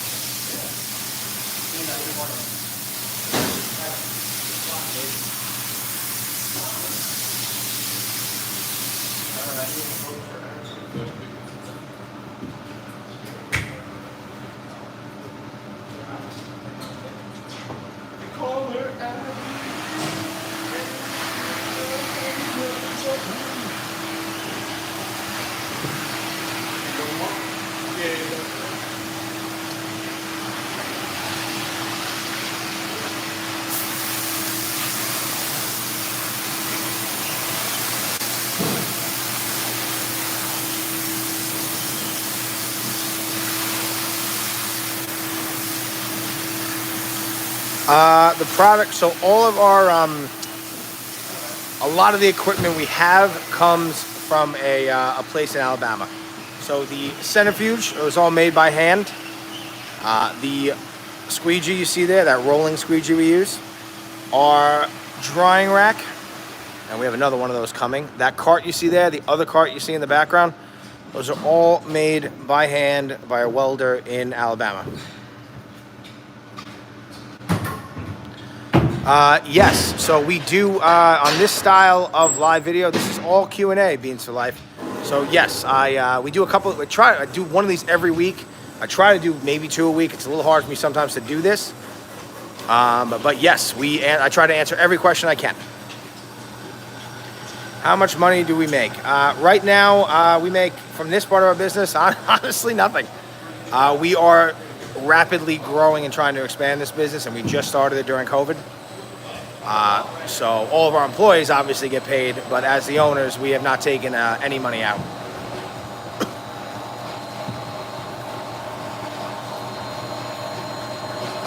Do we ever add Scotchguard back?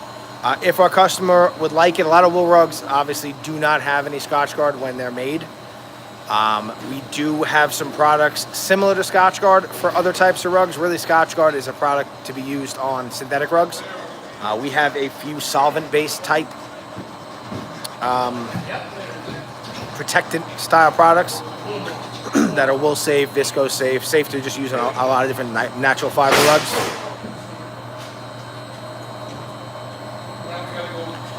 All right, so we are reopening this rug here. Now this rug's been sitting in our pet treatment for, I'm gonna say, at least 20 minutes. But we really need about 10 minutes or so for it to be effective. The longer it goes, the better. But when we roll them up and they start to sit there, a lot of that chemistry starts to, from gravity, really push to the bottom of the rug. So after a while, it's not really doing anything. How much do I charge to wash a carpet that size? I'm pretty sure. I'm not off the top of my head sure the size of this rug. I think it's like 10 by 13 maybe. Yeah. We are definitely going to want to power wash these fringes too. Yeah. Filthy. And this is probably about $3 to $3.50 a square foot. So somewhere between like $400 and $500 plus pickup and delivery for a rug this size. Do I follow any other rug cleaning accounts? Yeah, I follow a lot of the other actual rug shops. I don't really follow any of the shops that are, making rugs dirty on purpose just for content. So I follow like Advanced Cleaning Systems. I follow Arcadia Rug Spa. I actually talked to some of those guys. We're actually in a network. A lot of us in some of our employees have talked to some of them. Sometimes we're actually in a huge network of about 4,000 rug cleaners nationwide and a couple from other countries. And we have a private group where we share different rugs every week, and we talk about rug cleaning and give each other advice when we come across some weird stuff that can happen. Because a lot of our business is very regional. So like here in New York, we don't really find any Navajo rugs. Nobody really has them. So I've never actually cleaned. I've cleaned a Navajo rug in other people's shops. I've cleaned a couple in Florida when I took a trip down to a buddy of ours' shop, and we cleaned some unique rugs that we don't really have here. But if somebody was to bring that type of rug to me now, I would call one of them for a little bit of advice. Just because we never see them, and they are very different than a lot of the wool rugs we clean here.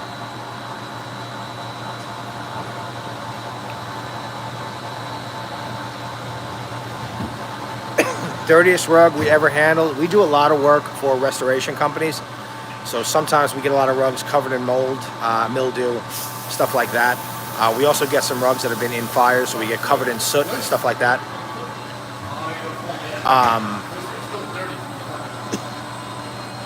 But we had one rug in particular very recently that was absolutely covered in mold, and we basically told the customer that that rug was probably going to have to be thrown out, but we opted to clean it for them anyway, and we just could not get all the mold out. It sat way too long, and that mold was so deep into the foundation. It actually started to eat away at the foundation of the rug, so it started to leave some holes in the rug and stuff like that.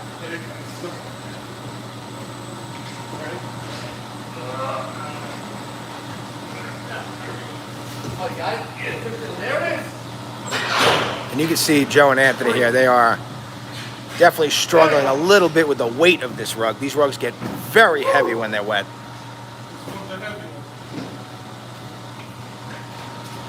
And again, I see a lot of people jumping in and out.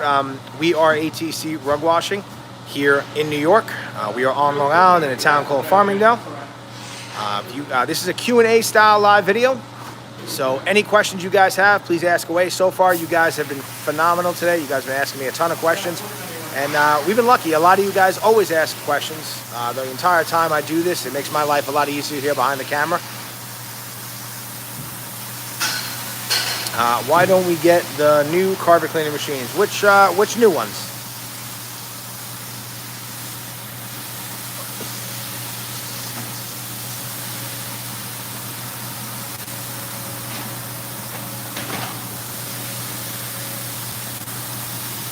What is our process? All right, so you're seeing, right now we're kind of in the middle of our washing process here.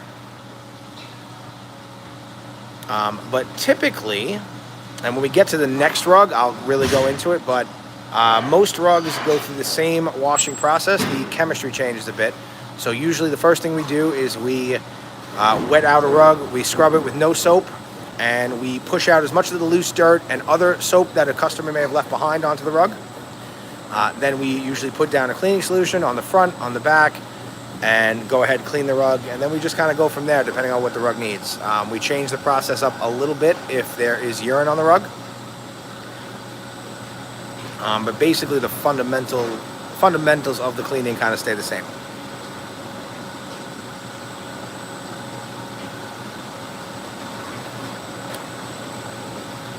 You're talking about an automatic wash floor. So every shop that is something one day we probably will purchase. But an automatic wash floor, every rug shop that has one still has a regular wash floor. You cannot put every type of rug into that machine. And at this point in time right now, we don't really have the space for that, but it's something we have talked about in the past that we probably will have to do at some point, especially since our business style so far has been a very heavy volume-based business. Brent, good morning. I'm really glad, Samai, that you're enjoying the live sessions. We appreciate you asking questions, and we appreciate all of you guys again. Really, thank you very, very much for watching. I've got 2 rugs need to be cleaned. I'm in a medium-sized city in GA, kind of far from Atlanta. How do you find the best cleaners in my area? I don't know exactly where he is, but there's a company called Advanced Cleaning Systems. One of the owners there, his name is Miles. He is in your area. He has a very, very watched YouTube channel, and I think the name of the channel is just Advanced Cleaning Systems. They do great, phenomenal work, and if you can get your rugs to them, you absolutely should.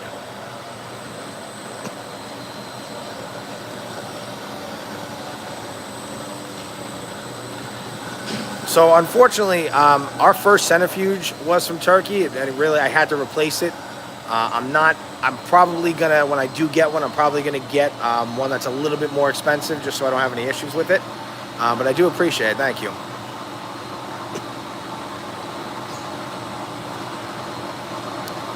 Do we work with any stores that sell rugs? Yes, actually, a huge part of our business is working with rug dealers.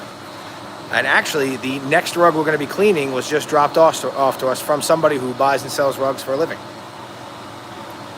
We actually, another big part of our business too, a lot of local carpet cleaners, now that we opened our shop here, they bring us all their customers' work, all their customers' rugs. And we actually do quite a bit of restoration work and wholesale work in our area. We have a lot of companies bringing us rugs.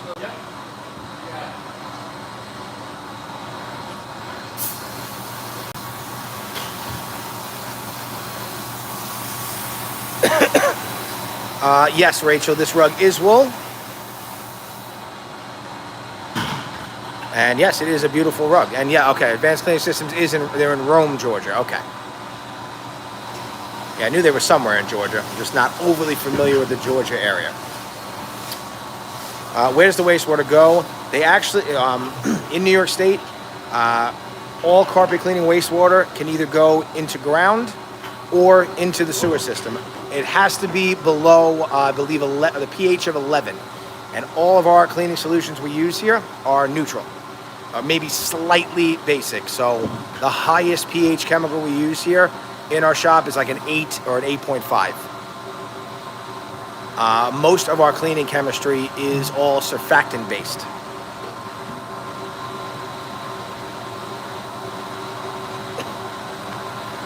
After a cleaning, do you tell owners how to prevent from letting their animals urinate on the rugs?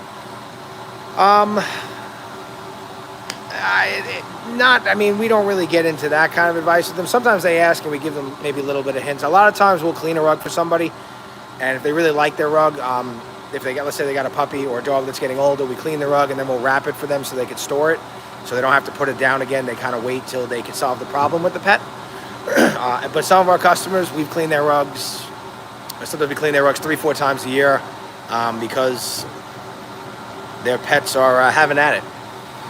And we love them. We love those pets. I did. Not so much. The centrifuge I had from Turkey, it worked fine. It just, it was just too lightweight. The door blew open a few times.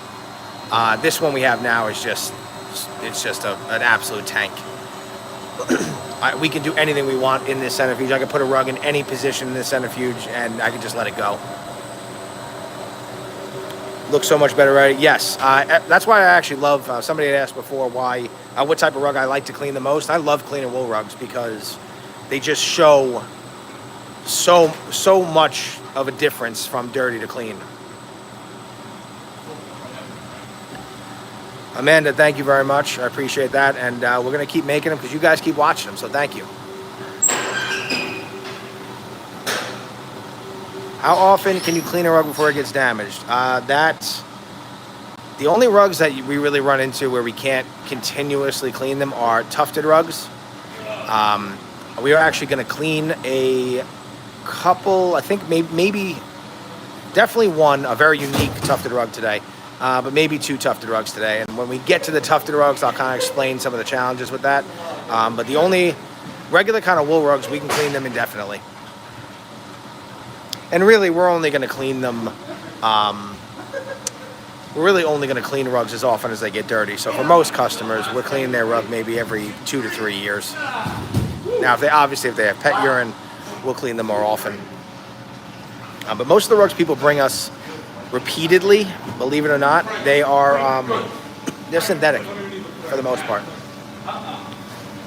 Aren't they hard to dry? No, not really, because that machine you're seeing in the back there, that big tube there, that is our rug centrifuge. So that machine allows us to very rapidly, at a very high rate, rinse rugs, and then we get, depending on the type of rug, 90 to 97% dry within 3 minutes. So this rug here will get about 95% dry. Most wool rugs get about 95% dry in 3 minutes by going in that machine.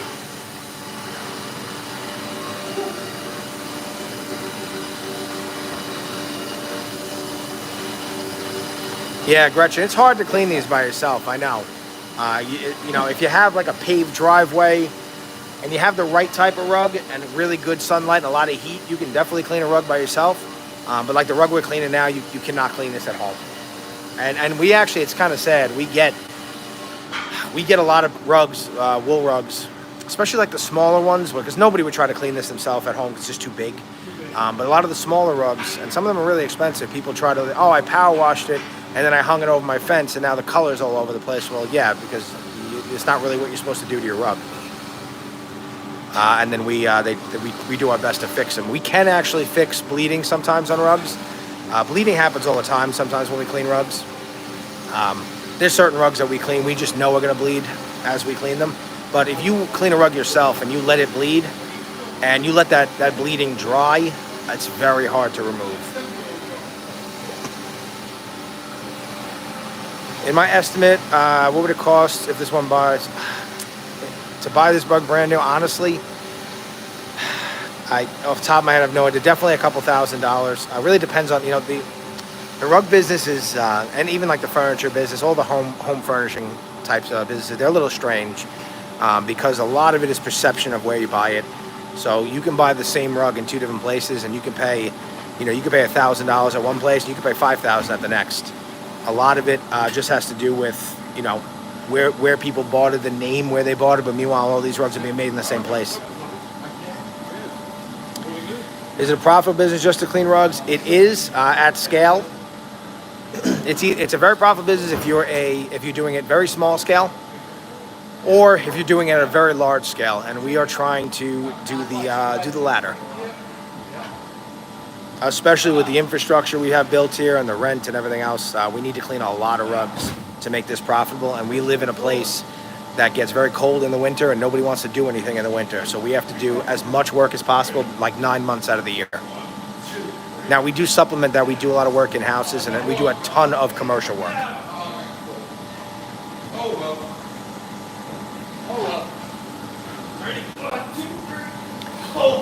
This rug is very heavy. You can see Anthony and Joe struggling a little bit with that. And by the way, guys, I'm using a new tripod today, and I absolutely hate it. I'm trying to, it has this feature where I can move the camera like this, but it's very choppy. I'm going to be getting a new one for you guys soon. Can you walk in with no experience and train to do this kind of work? Most of the people we hire, you can, and we have. When we hired Juan, he's the one that's helping out right now in the back, right here. This is Juan right here. He was hired with no real experience in cleaning, or obviously nobody has really any experience cleaning rugs per se that we hire. But a lot of people we hire have cleaning experience using a lot of the same machines we use. That is a little bit of an easier transition. But the hardest part of this business, and that takes probably the better part, I would say, of a year, is learning what different rugs are made of. We use a ton of different types of chemistry to clean these rugs. And if you put the wrong chemistry on the wrong rug, you will absolutely ruin a rug. So we have to really, really slowly train people, especially because in our busy season like this, we are so busy that I really can't teach people how to do the proper thing sometimes, certain aspects of this business, until we're slower in the winter. But yeah, you absolutely could come in here off the street and learn. It's just a much longer process.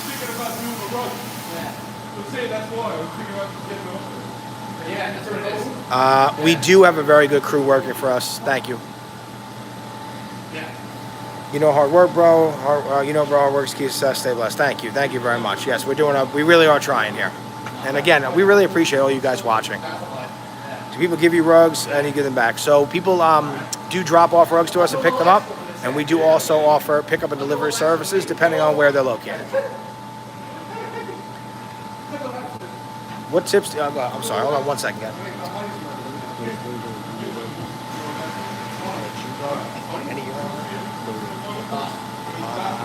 It's going to be that. Yeah. See if I can get a picture. Okay. Sorry, that was Mike over here. Mike runs he runs all of our social media. He's like our social media coordinator. And then we also have Jamie here, which you guys see sometimes. Jamie, wave. And if you guys are fans of our channel, if you ever watched before, she does all of the filming for us. So she films all of our shorts and all of our long format videos. And I do all the lives. What tips do you have for a person who wants to start their own rug cleaning business? If I was going to start a rug cleaning business tomorrow, I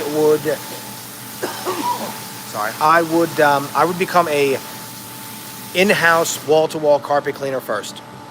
I would learn how to do that aspect of the business first. I would build a customer base. The startup cost for that is a lot less, and you can make a living much quicker. We're going 3 years in here, and we haven't made a dime off this business yet. But again, we're also we're growing. We tried to build this business much faster than you normally would. But if you start as a regular wall-to-wall carpet cleaner and you build yourself up and get yourself like a little bit of a shop, where I would also work towards getting a truck mount. And then if you had a shop, you could start to educate yourself on rug cleaning, and then you'll have a customer base to sell this service to. That's the hardest part with this. And especially if you can't build out the facility, the way that we built this business is all social media, but we started with the facility, and we made a lot of videos because we know people enjoy watching these types of videos. So we made a lot of videos, and then we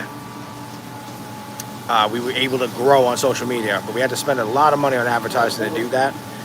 But if you start this business as a carpet cleaner and you build a customer base, then when you get into rug cleaning, you'll have people to sell it to, the service to. And guys, let's get this in there. Let's get this in there. I'm noticing. Let's see here. So I was having a little discussion with them quick. You know what, guys? Leave it. Just do the fringes really quick. Yeah. I got it.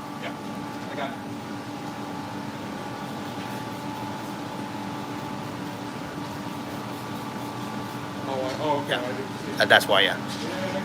Okay. Why is it so satisfying? I don't know. But I'm glad it is. Juan to the rescue. Yep, the one and only. I'm gonna slap my knee behind the camera quick. That rug must be expensive. I don't know exactly the cost of this rug, but it's definitely a few dollars.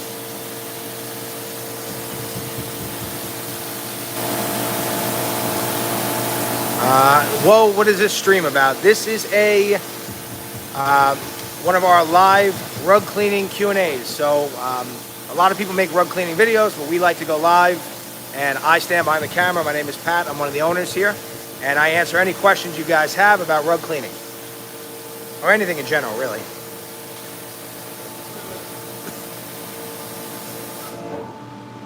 White line, yeah. So yeah, sister wanted to do that 9 years ago. She even had plans to buy some vehicles, but never went through. Yeah, but that is the way I would do it. And just make sure you don't hit the rug. Just be careful. All right.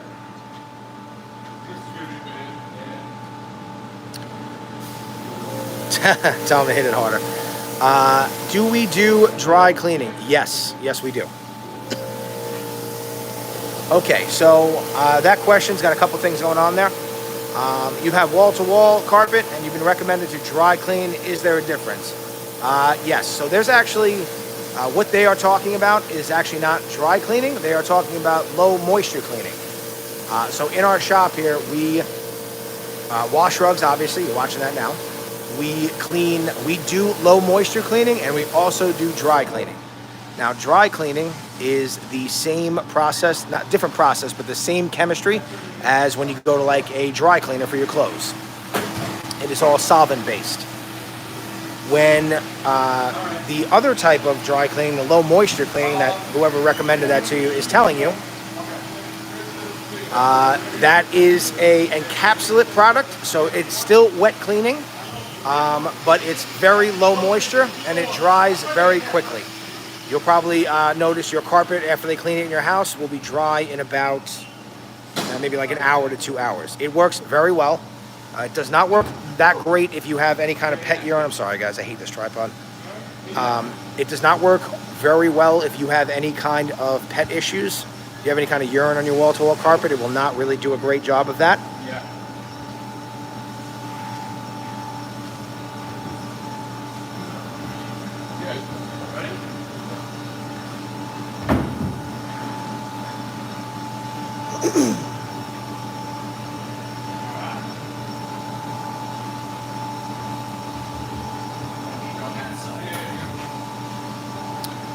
All right, how do you test to see if there's pee? Well, most of the time we can smell it. A lot of times most of the time our customers will tell us. The reason that they called us today was because the rug has urine and they can't stand the smell.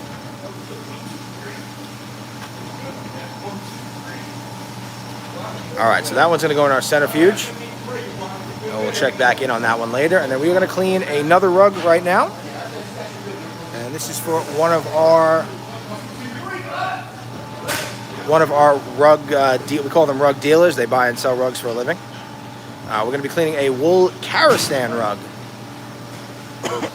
And we get a lot of Karastans in our shop.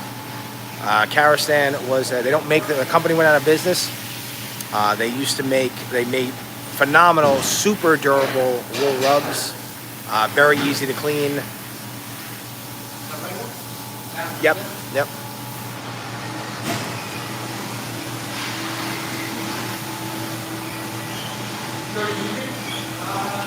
We got started, Ron, during COVID. I'm third generation. We've been in business since 1978. We are, and still to this day, predominantly, we are an office cleaning, we're a commercial cleaning company. But during COVID, we realized less and less people are going into offices, so we better figure out a way to get into their houses. And we chose rug cleaning because nobody's really doing it. Guys, this is a Karastan, it's wool. Yeah, it's Karastan, it's wool, it has urine. Use the D2, the new, yes, yeah. Yep, new stuff. Yep. So every rug we clean, we usually go over very quickly what process we're going to use. So that was me doing that right there. There's a lot of bubbles left. Okay. So a couple things about that. So our centrifuge is an absolute monster. It rinses at a rate that if we try to wet a rug and squeegee it, it will take us, in the time that we do maybe 10 rotations of wetting a rug and squeegeeing the rug, that machine does it in about 45 seconds. So we want that machine to do as much work as possible to rinse the rugs and then get them dry. Now, the other thing about our soap in general, we are not actually using regular soap. No, you don't have to. No, you don't have to. We are not actually using the same type of carpet cleaning soap that you might be familiar with. Our carpet cleaning soap is an encapsulation product. And what that means is what it does, it actually encapsulates dirt, so it forms like a bubble around the dirt that allows the dirt to flush away. But when it dries, it crystallizes and is easily vacuumed away. It is non-resoiling. So every rug we clean, once they are dry, they go through a secondary dusting process, and that removes anything we left behind. Attitude Breaker, thank you very much for your kind words. Best pizza in New York. There is so many of them, Rachel. So many. In my town alone. Joe, just watch up. Pizza? In my town alone, there are 3 pizza places that I absolutely love. Yeah. Yeah. Have you ever messed up a rug or had issues with one, and what's the process rectifying something like that with a customer? So, yes. We've had like maybe 2 or 3 instances where a rug was, for lack of a better term, ruined after we cleaned it. And all of those instances, we had discussed it with the customer already before we cleaned it. So we were all very much on the same page. Usually what we do, and what I mean by that is one of them, there was one rug that we cleaned for somebody. It's actually on our channel. They left it. It's a really, really nice handmade wool rug, very small but worth quite a bit of money. And they left it outside for a couple of days in the rain, and it started to dry rot and actually started to like fall apart. So they wanted us to clean it. And by the way, you can see in the centrifuge how much stuff is still coming out of that rug. So we're gonna basically rinse that until it's clear. But yeah, usually things like that. Sometimes we'll have an issue because anytime a rug comes in, it goes through a very extensive documentation process. We look at every inch of the rug to see what's going on, if there's existing bleeding, if they're actually the rug that we just cleaned, I didn't even bring that up, that had some existing bleeding on it. And then we will go through. Sorry, let me get the camera here. But yes, we have ruined rugs where we kind of have the expectation with a customer, hey, this rug might not survive the wash. Do you want us to do it anyway? And what we usually do in that scenario, because we're doing the work, even though we're telling them that's going to happen, we will usually tell somebody, listen, this is the price to clean it. If we can't clean it for some reason, or if the rug just doesn't survive the washing process, then we don't charge them.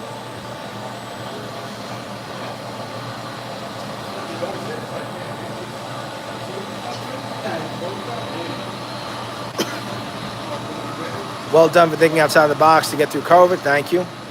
Are we on Long Island? We are on Long Island. We are in Farmingdale, New York. What solution am I using right now? So right now on this rug here, no solution yet. The first step, whenever we clean a rug, we run just water and agitation to push out as much as we can from the rug.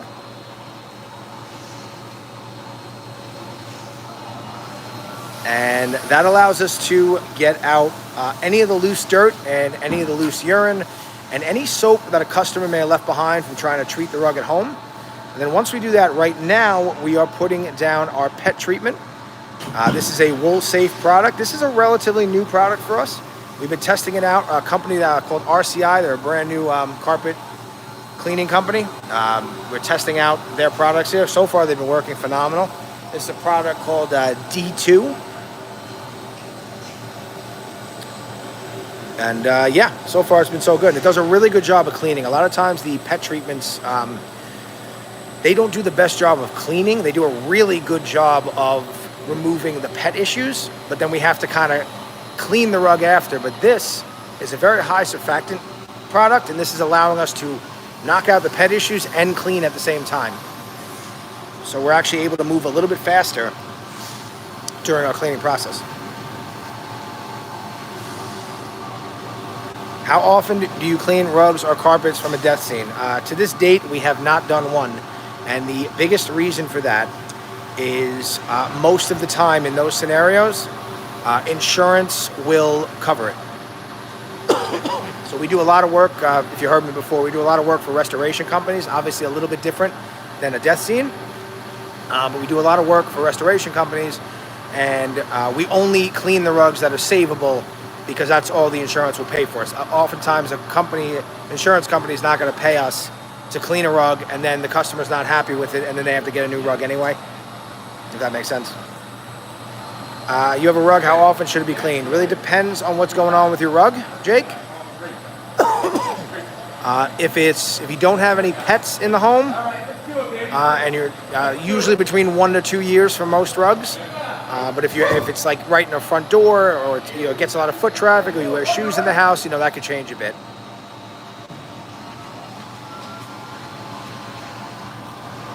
Lon, that's the last one. You heard the accent. Yeah, sometimes my accent, it leaks out a bit. The Long Island accent, yeah. Long Island. Water. Yeah.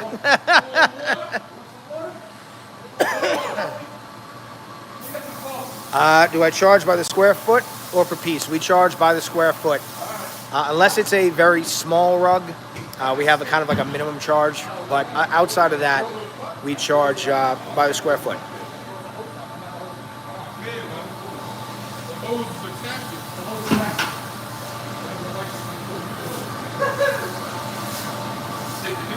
And we got Joe here doing the bucket drop. Now, Joe bucket drop videos seem to be very popular on YouTube. We have two with over 1 million views just with this handsome devil right here.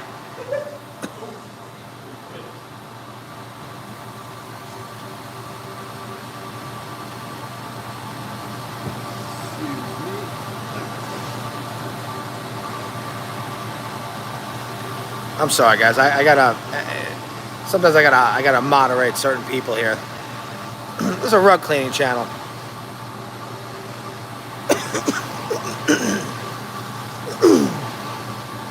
What is the average income? If you're asking, what do our employees make? Usually somewhere between $20 to $35 an hour. Who is the other gentleman? This right here, this is Stud Muffin. This is Anthony. And behind him is Juan. Jason, you're about to see in the distance. Keep coming. There you go. Now they see you. And then we have Jamie here, Jamie, who's been filming this. She's been going out of her way this entire time to film where you guys can't see her filming. Wait. All right, yeah. And I am Pat. Again, I'm the guy behind the camera talking to everybody. Have you ever cleaned rugs with oil damage? Yes, actually. That is, for some rugs, unsavable. If you have and right now this rug is just going to dwell for a few minutes with our pet treatment. But oil damage is somewhat reversible on synthetic rugs, although synthetic rugs absolutely love to hold on to oils. But it is easy to break them up on those types of rugs. On a wool rug, it can be a little bit hit or miss. And on any kind of like plant-based rug, like a cotton rug or a viscose rug, something like that, it is almost impossible to actually remove the oil.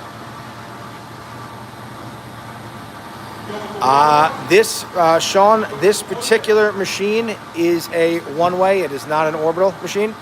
We have quite a few. I think I have about 4 orbital machines here in the shop.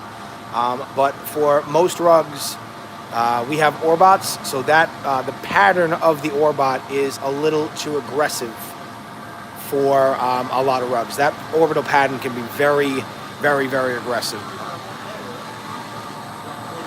We're using a nylon brush. I believe, yes, on this machine, this is a very soft nylon brush. Do we use a CRB? Yep, we do. There's one right here. We do not use a CRB on any wool rug. We only use them on synthetic rugs. Dustin, thank you very much for subscribing. We appreciate you watching. That's a synthetic rug, yeah. Yes. We will use the CRB on a lot of shag rugs. Actually, it works the best on shag rugs. The other types of machines tend to glide right over. First ever OnlyFans for rug cleaning channel. Now, I've actually made this joke before. I would call it Only Rugs. Only rugs. Only Rugs. Only rugs. Juliana, hello. Marjorie, hello. What are we using to clean right now? We are using a product called D2. And that is a wool safe, high surfactant, deodorizer pet treatment that we use. The CRB is right here, Jasmine. It's right here. 2 minutes, guys. 2 minutes. High temp water for oil. So the problem on a synthetic rug, we would absolutely use high temp for oil. We probably first we would try to wash the rug and see if that works. We do not wash any rugs. We don't have any hot water when washing. But if we had to, we would then use one of our truck mounts where we would steam the rug to try to get it off. Problem is, on a lot of rugs, you can't use steam because you'll take the color out with it.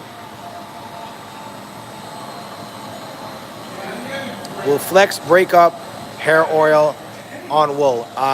You cannot use. Oh, I'm sorry. I thought you were actually saying Flex is actually, Marjorie. Flex is another carpet cleaning solution. Funny you actually made that mistake. Folex does not really do the best job on body oil in general. Also, it can absolutely take the color out of wool. Do we use CO2 in any way? Not really. What end cap do we use? Which ones? You can hang them here. Yeah, if you want. Yeah. What end cap? We use a couple different ones. We use a product called Mist and Brush a lot. We use that in a lot of commercial settings. A lot of our cleaning solutions for rugs here, we use a product called LST. That is actually the original end cap formula. We use that. That's a great clean. It's a high surfactant clean. It's also an end cap. We have a couple though, a couple that we use. Finally, a normal live. Thank you. I really appreciate all you guys watching. I hope you guys are enjoying. If you have any questions, please ask. My name is Pat from ATC Rug Washing. Oh boy, they're giving a countdown now. Yes, please, if you like our channel, like and subscribe. This looks like fun. It can be. The only problem sometimes, Rudy, is our shop does not have air conditioning, and we got a little lucky today. It's a cloudy, relaxed day here, but sometimes in the summer it gets very hot in here. What you're seeing Joe doing right now, he is putting water under the rug, and this allows us to, because right now this rug has been sitting here for about 10 minutes, and a lot of that dirt and urine is now falling through the rug in the water to the bottom of the rug, and you're going to start to see right here some of that urine and dirt start to leak out. All right, Joe. The tanks. All right, so now once we've done that, we're going to rinse the top of the rug, and then we're going to start squeegeeing. And I'm actually going to move us a little bit. See what we get out.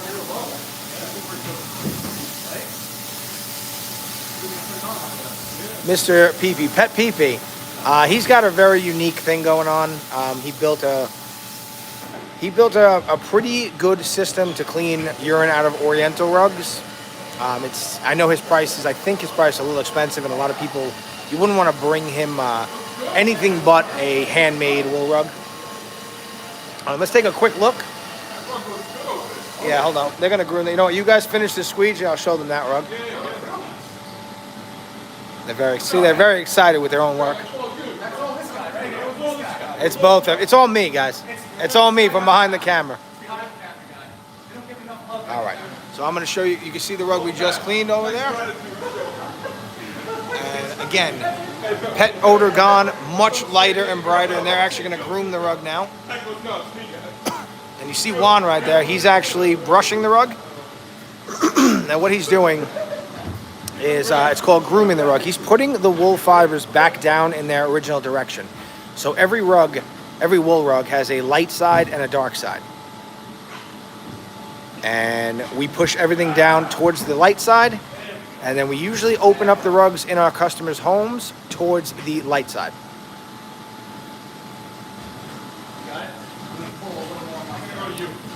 Julie, I will do that for you guys in a minute. We utilize 3 different sorry, excuse me. We utilize 3 different methods for dusting. Amazing how people allow animals to pee in their house. That's job security for us, Broody. I'm sorry, Roxanne. I didn't see this comment yet, but I will show you guys. I'll do a close up of the centrifuge water on the rug we're cleaning now. Sorry about that. Have I used Release It End Cap DS2? I have, and it's a very good product. I wouldn't really use it on a rug. Actually, I think the DS2 is wool safe. It's just a little, I don't think it's necessary on a wool rug, but you absolutely could use it on a wool rug. I love that product, though, and I actually like, I forget the name, but the one in the blue bottle. I love that product. That product is very similar to a product called Mist and Brush. It's a end cap cleaner with an oxygen boost, and that thing is phenomenal. What if you put the bucket with the holes in it with another bucket to be ready? We've actually done that a couple of times. We were actually doing that yesterday on the live. The reason we don't do that all the time, though, is a lot of times we're trying to get the full 5 gallons onto the rug, and it does leave a little bit behind. But on smaller rugs, we actually do that a lot. We make like 2 buckets or something, and then we just kind of dip them in and then pull out what we need. Broody, you want to see the centrifuge? I will show you guys a full centrifuge. We'll turn the live. We'll show exactly the full process of the centrifuge on this rug here. John Paul, thank you for tuning in again.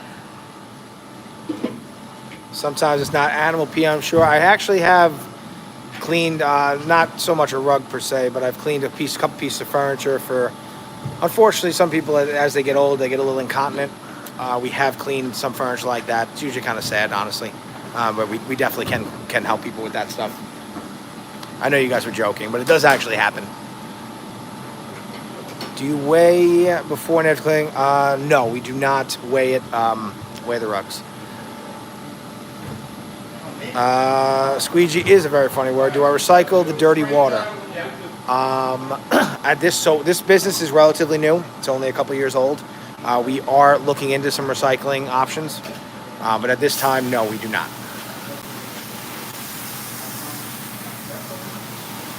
Haha, thank you. It is very satisfying. Thank you for watching. I'm glad you're enjoying. All right, so right now we are actually going to, our pet treatment was on this rug, and now we are putting down just a regular cleaner just on the front of the rug to really make sure we get as much dirt out as possible. The other thing too, and this is a big part of rug cleaning as well. We want to leave the wool at a optimal pH after cleaning, and this cleaning product, pet treatment, is a little bit tweaked from that pH. So right now we are putting it back to a much more neutral. Our pet treatments are usually around like an 8.5 or so, depending on. Actually, we have one that's a little bit higher, but it's non-buffered, so it drops a lot quicker. I'm not going to get into all the chemistry with everybody, but we usually, a lot of times on wool rugs, we want to make sure they feel soft, like kind of back to what wool should feel like. And the best way for us to do that is to clean the front of the rug again with the appropriate chemistry that wool likes to be in.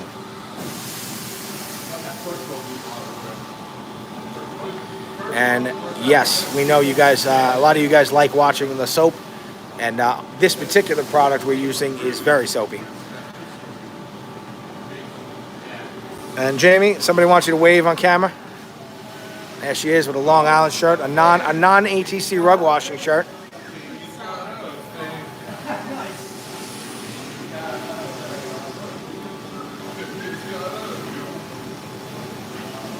Is the water bill high? Believe it or not, no. That has been the most amazing thing so far, is that the water bill, like last month, was only like $120, $130, something like that. What's going on there? A little bit? No, it's not that bad. It's just a little 20 bucks. Where? Out of where? I'll go look. You'll see. I'll go look. Out of the front or the metal? Yeah, it's just,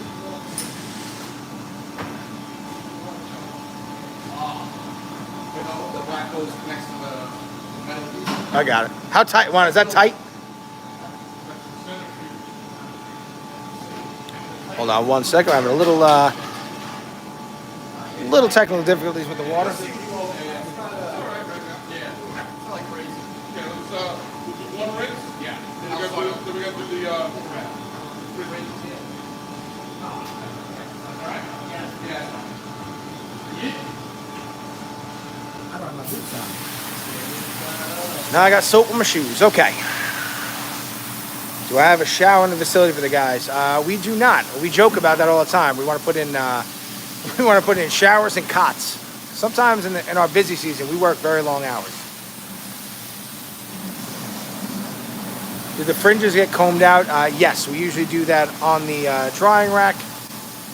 But this is a Karastan wool rug, and the fringes on this rug are actually added afterwards. They are synthetic fringes, so they don't really need much love.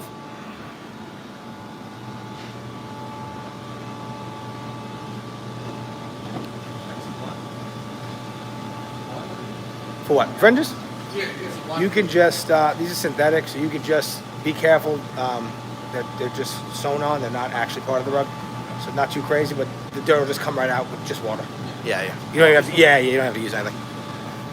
Just gonna I'll do a little further away.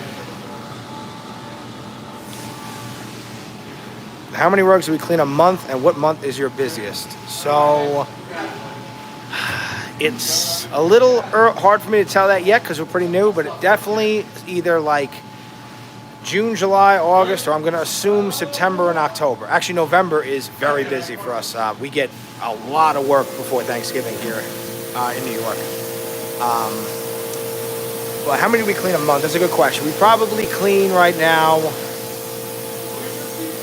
I never really count, but it's probably somewhere between like 300 something to high 400, something like that. It's about 100 a week at least. Thank God.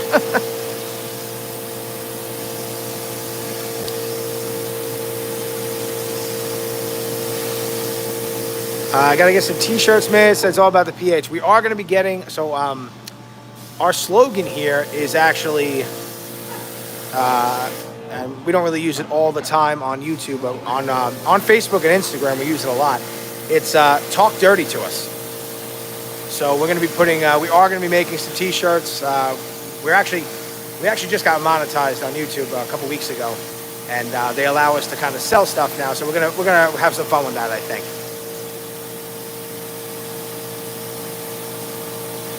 How much does it cost to do this? Anywhere between $2.50 to $5 per square foot is what we charge right now. Michelle, hello.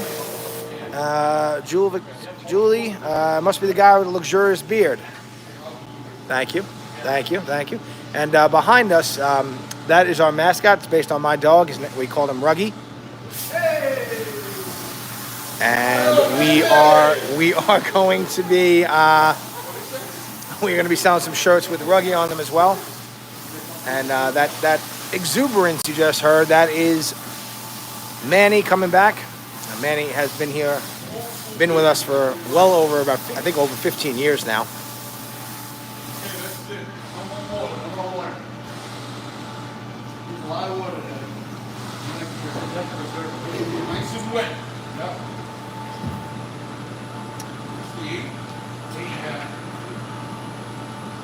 Not too short to show your process.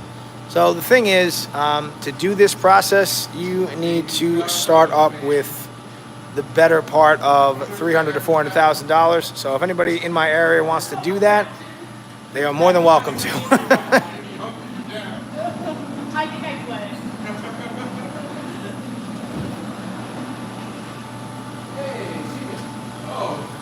Ah, and there he is. There he is, the man himself. And that is my father. His name is Pat as well. Everybody calls him Senior.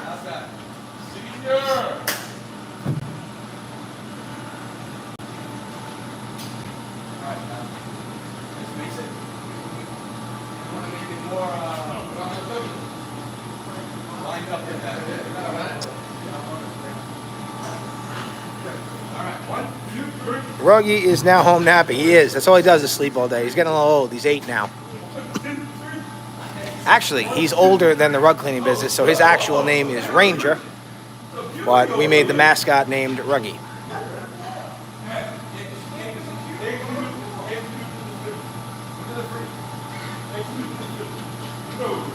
Dad, they're very excited to see you on camera. They are. Wave to them one more time. There he is. Okay. All right, so I told you guys we're going to go over the centrifuge and how it works, so let's do that now. Guys, can you do me a favor?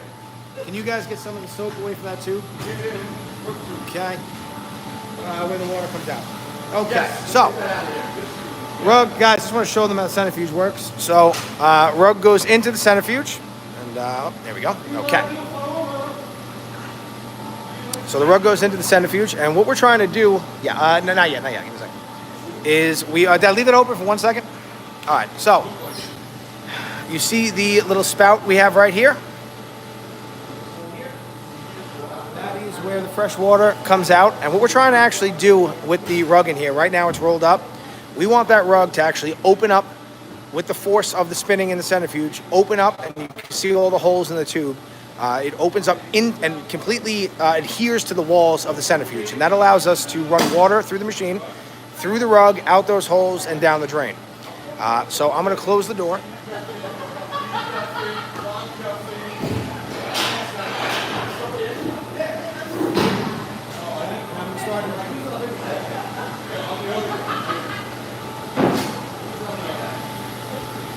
Okay.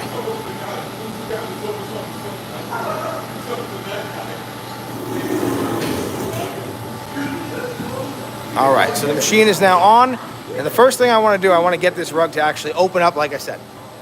The way I do that, I adjust the speed, and I'll play around with the water coming in and out of the air.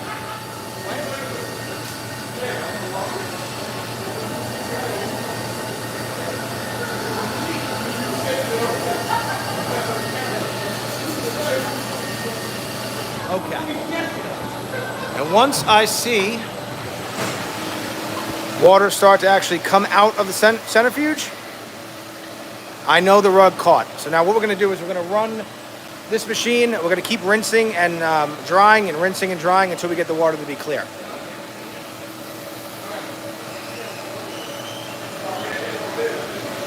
Okay, not really nice sacks. I'm going to have to get rid of you.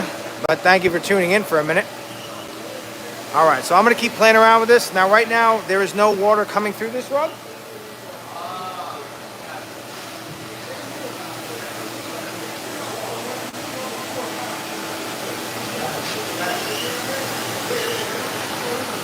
All right, so now I lowered the speed, and I'm starting to put new water through the rug. Now, it's going to take a few seconds for all that water to actually fill up in the rug and then start to push out. And you can start to see it's starting to get a little bit heavier now. And there we go. Now, I'm looking at this rug had urine. It's still a little bit of a yellow, tiny yellow tinge, but not really too bad. And a lot of the soap that we left behind is now coming out. Yes, Julie, water is being added to the centrifuge. So I'm going to let that rinse for a couple seconds here, about 10, 15 seconds. I'm going to shut the water off. We're going to keep doing that process until that water runs clear, and then we're going to dry the rug.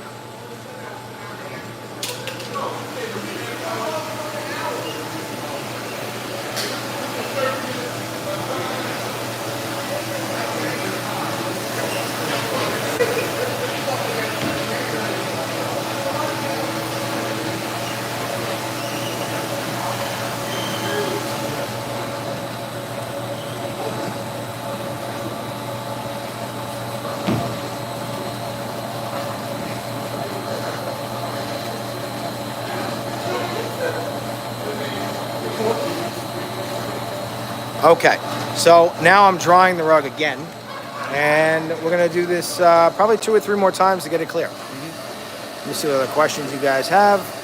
Would have to try to put something else in there. You would not have a good time. So water is added to the centrifuge, yes. What are your intended customers? Anybody who needs a rug cleaned. What is the ICV tote in the back? Yeah, lower the speed a little bit and put water through. ICV. Oh, yes. You mean these right here? Yes, these are our reserve tanks for water. Yes. Our water pressure in this building is terrible. So we have to have a couple 100 gallons of water in reserve. Hello from Northern Ireland, the United Kingdom. Hello, Andrew. Yes, Julie. So it's not just a spin cycle. It rinses. We rinse and spin over and over, and then we dry it.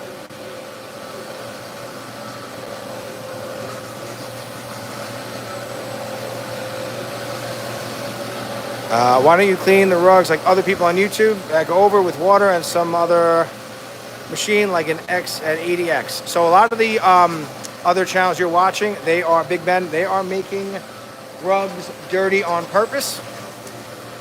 They're for content. We are actually cleaning rugs in our facility just for our customers. So we actually do clean the rugs the right way for the actual rug, not just for content. Is it hot in here? Do you ever mess up rugs, make them fray or anything? Not really. We've had a couple of rugs that we've messed up, but we kind of knew that going into it. We talked about it with the customer beforehand, and we were all on the same page. Is it hot in there? Today, no, but sometimes, yes, very, very hot.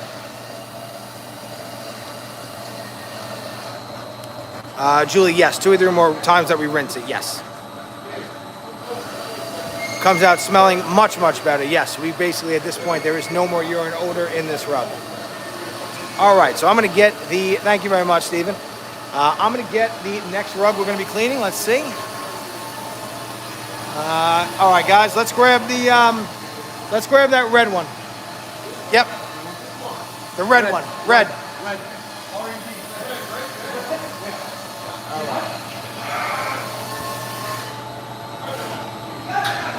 All right, so we're going to get that other rug dry. We'll take it out in a second. See what it looks like. But I can see the water now is just running clear. Now sometimes we'll see a little bit of whiteness in the water. That machine is aggressively spinning, so it can make the water a little bit choppy. But that water right now is just clear. All right, so now we got a nice red rug here. Nice and vibrant. And let's use Oriental. Yep. Okay. No urine. No urine on this one, no. Do you want me to put John? You can. I'm sorry, dude. What's the for the work in the county? $20 each way. Thank you so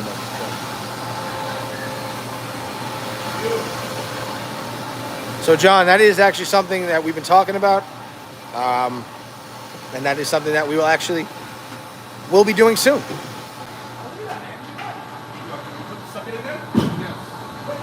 Roxanne, thank you very much for watching. Really appreciate you guys tuning in. If anybody's been watching or just either just turned in or has been watching for a while, we really, really, really, really appreciate you guys watching. And if you're just tuning in, this is we are ATC Rug Washing. My name is Pat, Pat Jr. I am one of the owners here at ATC Rug Washing. We are coming at you live from New York. We are on Long Island.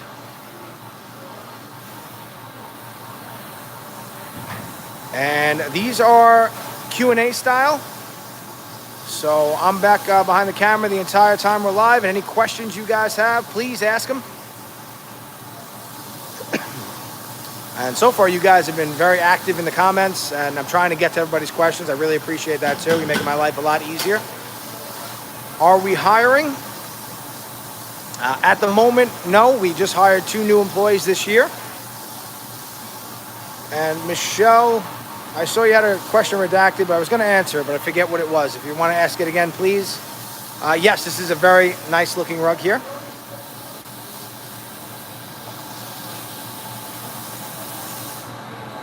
Thank you for learning how to do the live stream. Hope Pat.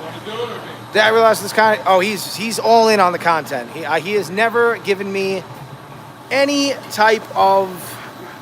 He has never once said I don't see the value in doing this kind of stuff. Joe, you're all tied up here. He's so excited to clean. He's so excited. Drew, maybe it is your grandma's rug. And thank you, Amber. Yes, we're trying to. Can we get the wire out of under there too? No. Of the machine. It's the machine itself. Yeah.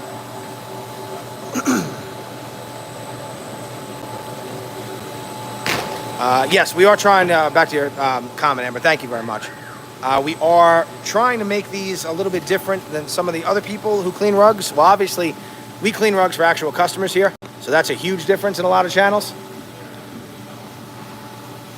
But we are really trying to let everybody know exactly what we're doing and showing you what it's like to actually run a real rug cleaning shop. Looks like I'm being summoned. I'll be right back. Try to put this in a better... by the way, guys, I'm sorry. If you're just tuning in, I was complaining about the tripod before. I'm never going to use this one again. I hate this one. I was trying to... It has this feature where I can kind of turn it this way instead of me moving it around all the time, but it keeps going up and down. I have to get a new one, so bear with me today.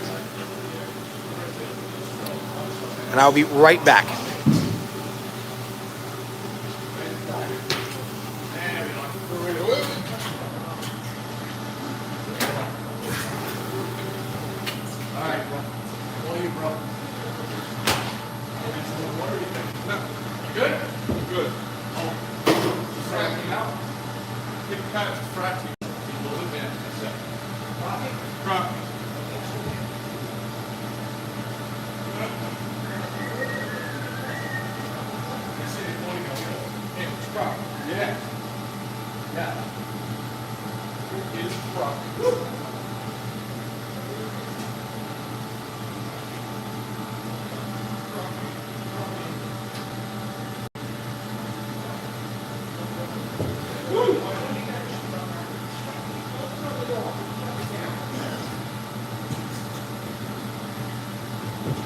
Alright, so you guys can't see this right now, but I'm back, by the way.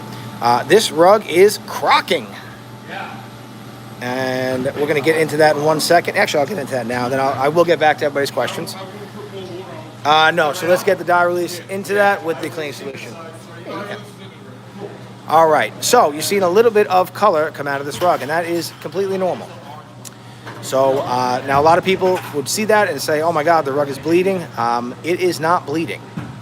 It is crocking. And what crocking is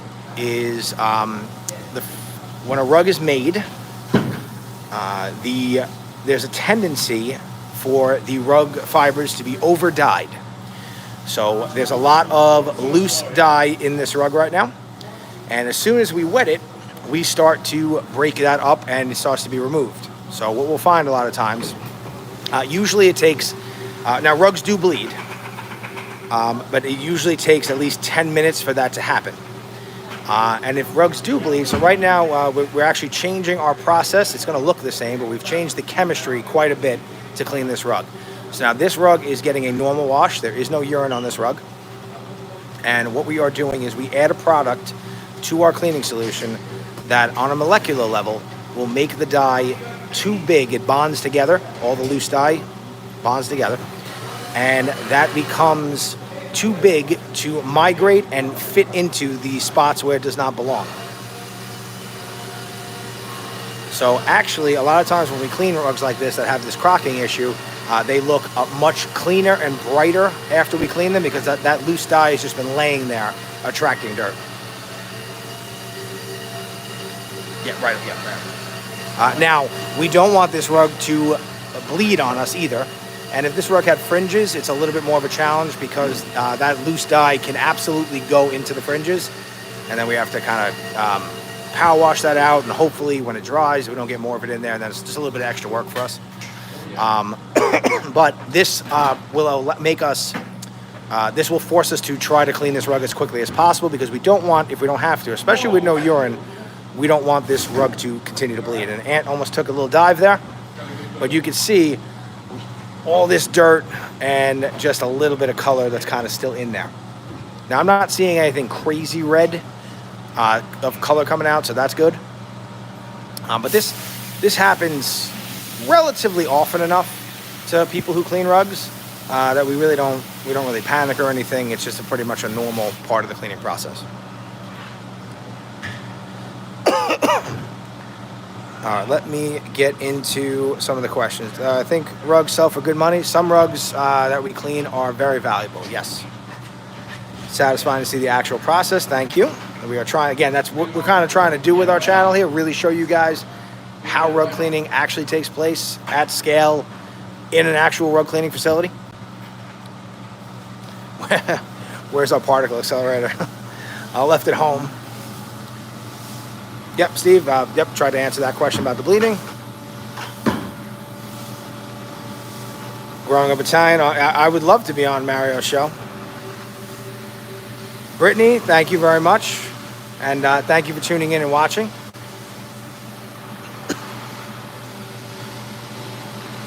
Does that dry them out? No. No, that product we're adding doesn't really do any drying to the rug or anything. All it literally does is it only works on color molecules, so on dye.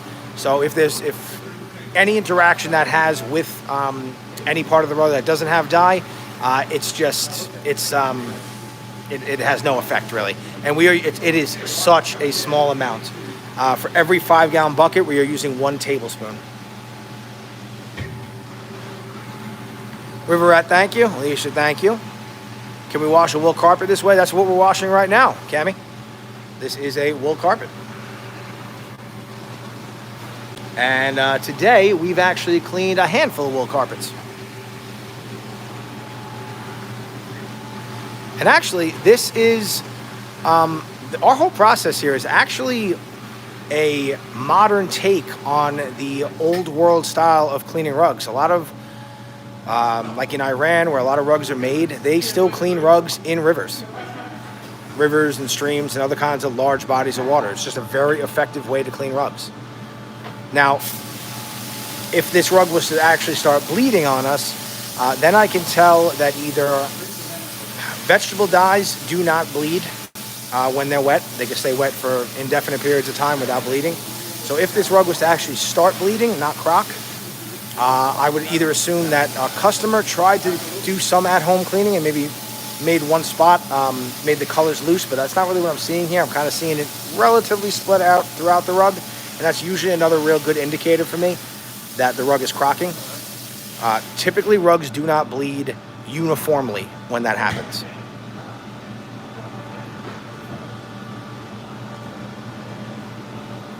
After a long work day, do I ever go home and the wife complains about wanting the rug cleaned for the 3rd time that week? Not the rug, but the couch. My wife constantly asks me to clean the couch at home, and I just really don't want to. That one guy, this is live. We are live. How often do y'all get famous people's rugs? We've gotten a couple of people. We get a lot of the Islanders here. We've had a bunch of their rugs come in. We almost, a buddy of mine does all the work in Taylor Swift's New York City apartment, and he almost brought me her rugs, but I was able to tell him a really good way. She never really uses the place. They really weren't dirty. I kind of gave him some insight on how to freshen them up on location.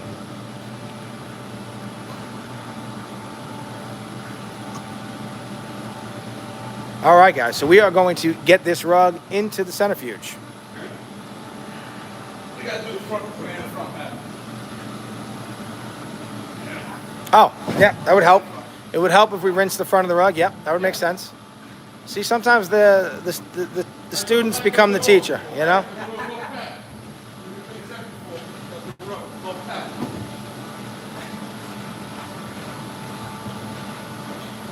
The most expensive equipment for rug cleaning at the moment, the most expensive thing that we have in our shop here is our rug centrifuge. There are a couple of other pieces of equipment that do cost more. We just do not have them yet.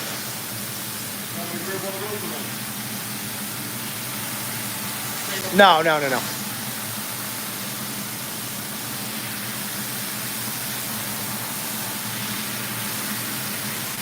I don't think we have to. Jericho McLean, hello. And if you guys are just tuning in, I see some people jumping in and out. I am Pat. I am Pat Jr. We have Pat Sr. here as well today.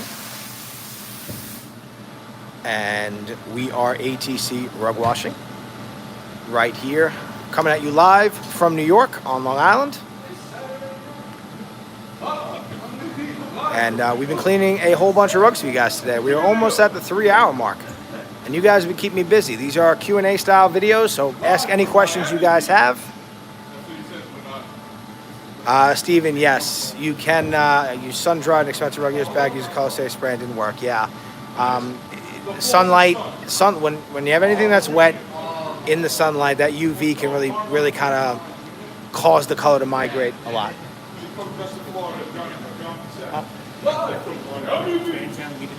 Yeah, yeah.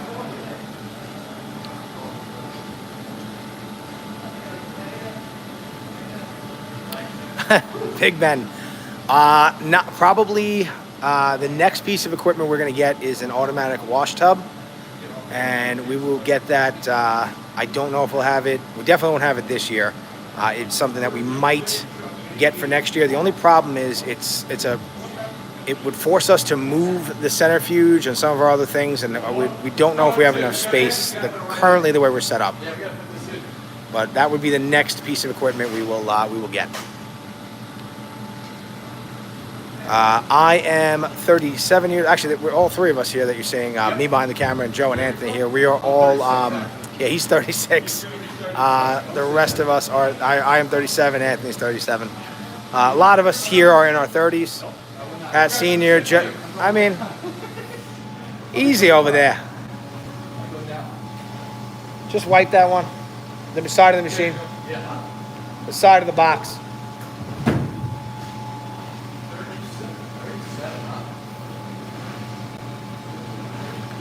Do I do house calls to South Jersey? No, that's unfortunately that you're a little out of our zone here.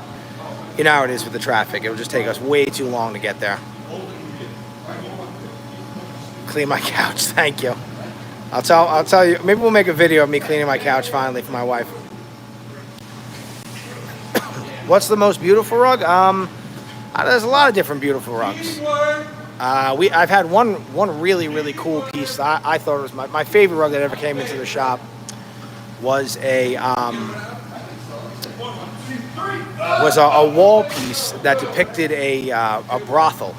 It's not really a carpet that you would walk on, but a gorgeous rug. And we actually have some pictures of that rug. I'd have to find them, but we have some pictures on our social media channels. How long has our family been in the rug business? Again, if you're just tuning in, that rug we just cleaned now is now going into our centrifuge. And that machine allows us to rinse the rug and get the rug 95% dry. How much water we got left? Yeah, let's do the little tufted one. Yeah. You guys, clean it this way. So you can roll it over there? Yeah. Yep. I'm sorry. How long has our rug family? How long has our family been in the rug business? So, this is a third generation company, but the rug business is a brand new part of our business. We started the rug cleaning division of our business back in during COVID, like in 2020. No, I want you guys to roll it. Yeah. So again, same thing. We'll do the back. Yeah, it's small, so we can roll it. Yeah. Yeah, it's just hard to roll it the wrong way. Yeah. All right, so we're gonna be cleaning a small tufted rug here. Now this has some pet issues. I'm sorry. So on the back first, yeah. So anyway, we started this business during COVID. We are predominantly a commercial cleaning company still to this day. And we realized though during COVID that not as many people were going into their offices anymore. We better figure out a way to get into their houses. So we decided nobody in our area. We kind of filled a very specific niche here. Nobody in our area has been doing rug cleaning the way that we're doing it. So we got into the rug business.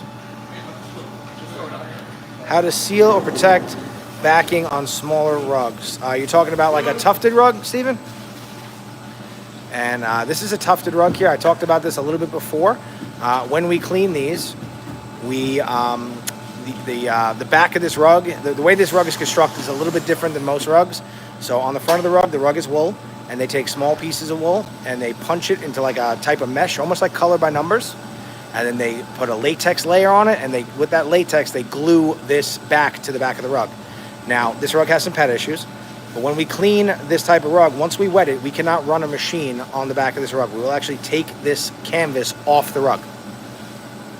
So, we put down our cleaning solution, our pet treatment, onto the back of the rug, and then we turn it over, and we do not do the back of the rug again. We let the centrifuge do all the work.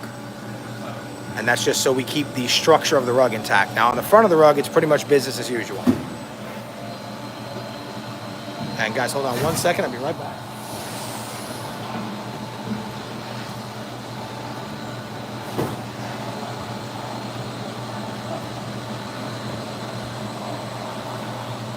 Ready? Yeah. I'm ready for you, brother.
Okay, Steven. So on tufted rugs, probably the one you're talking about, probably pretty similar to this rug here.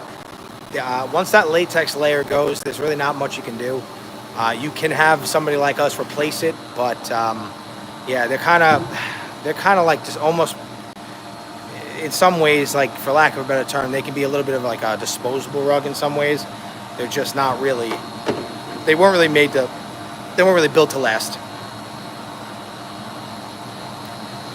Ever had a rug you cannot get completely clean? Yes, we had a rug that was super covered in mold. It's a rug we normally wouldn't clean, but we just wanted to give it a shot.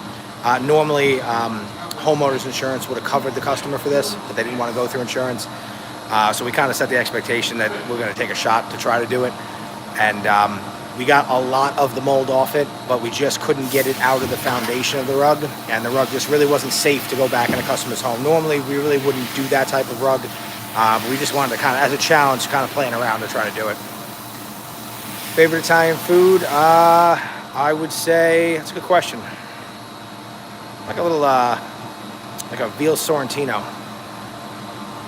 Are we hiring? At the moment, we're not, but we're definitely going to be hiring some office personnel next year and maybe another washer or two. Send us a resume, Brittany. Hello, Michelle. Thank you for watching. Does NYC water really make all the difference in pizza? Yes, absolutely, 1,000%. Not even. That's not even just New York City. The whole region up here.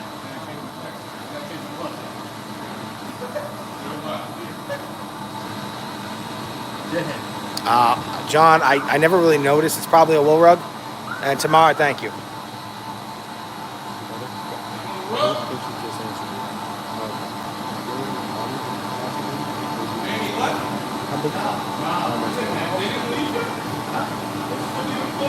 Is she bringing it down? It's 9 by 12. It's 108 square feet. 2.5. If they bring it to us, I could do like 240. And if it's rolled up, we can pick it up a little, depending on what it is. Yes. All right. Let's get to the next rug, guys. And give me 1 second while I go grab it. Jesus, I'm telling you, I hate this tripod.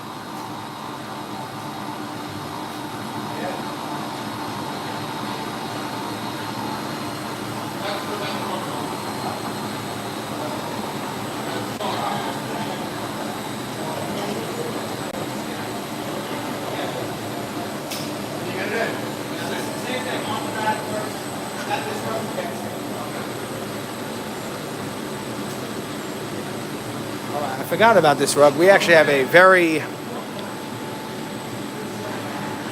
little bit of a challenging rug for us to clean potentially. This is another one of those tufted rugs, but this is a viscose tufted rug. And this, I believe, has some mildew odor to it.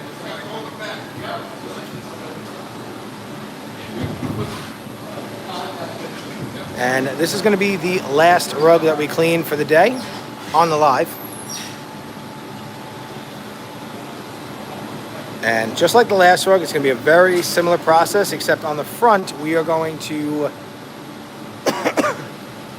change the chemistry a little bit as we do this. Now this rug, yeah, I can tell already, is definitely a little bit beat up. And viscose is a very unique and challenging rug sometimes for rug cleaners to clean, especially ones that have a lot of color in them. They do have a tendency to...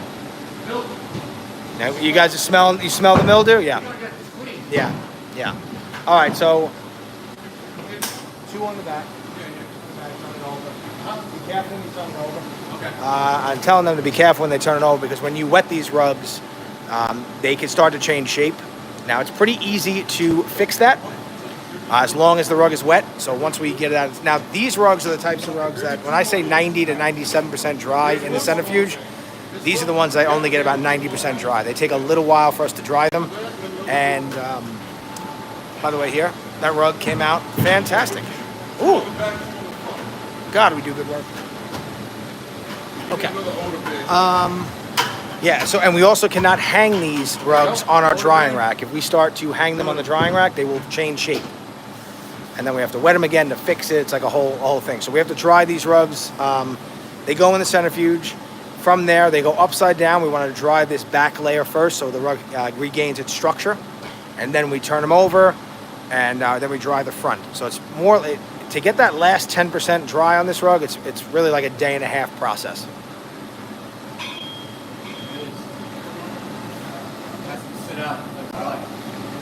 For the TikToks and shorts, are the rugs yours? Tomorrow we only clean rugs for our customers. We do not clean any rugs that we either make dirty or that we find dumpster diving and like that. We only clean rugs for actual customers.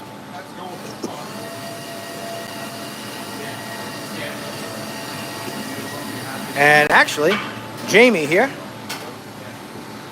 Wave, Jamie. Hello. She's the one who does all the filming for our shorts. Cammy, thank you. I don't know if you were talking about the rug being beautiful or the sound of my voice. I'm kidding. All right, so they're making our cleaning solution over here. Real science project over here. We've got a million different color-coded buckets. Yeah. Thank you, Cammy. But yeah, just like the other rug we just cleaned, we're going to put the cleaning solution on the back of this rug. And we are going to then turn the rug over, and we're just going to leave. We're going to let it just do its thing. We'll have to have the centrifuge get it out. Now, all of these cleaning solutions we're using right now, they're non-resoiling, so we're not going to be worried about leaving too much soap behind on the rug because there is no soap. John, I would expect to get paid in full. But wise guys, you know, they're pretty much men of their word. With the general public, at least.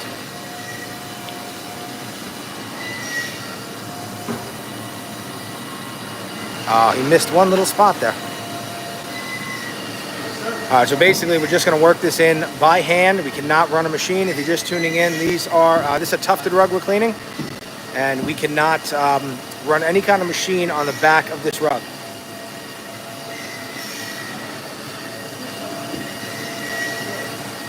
And that noise that you're hearing, that is our drying rack, hanging that beautiful red rug that we just cleaned.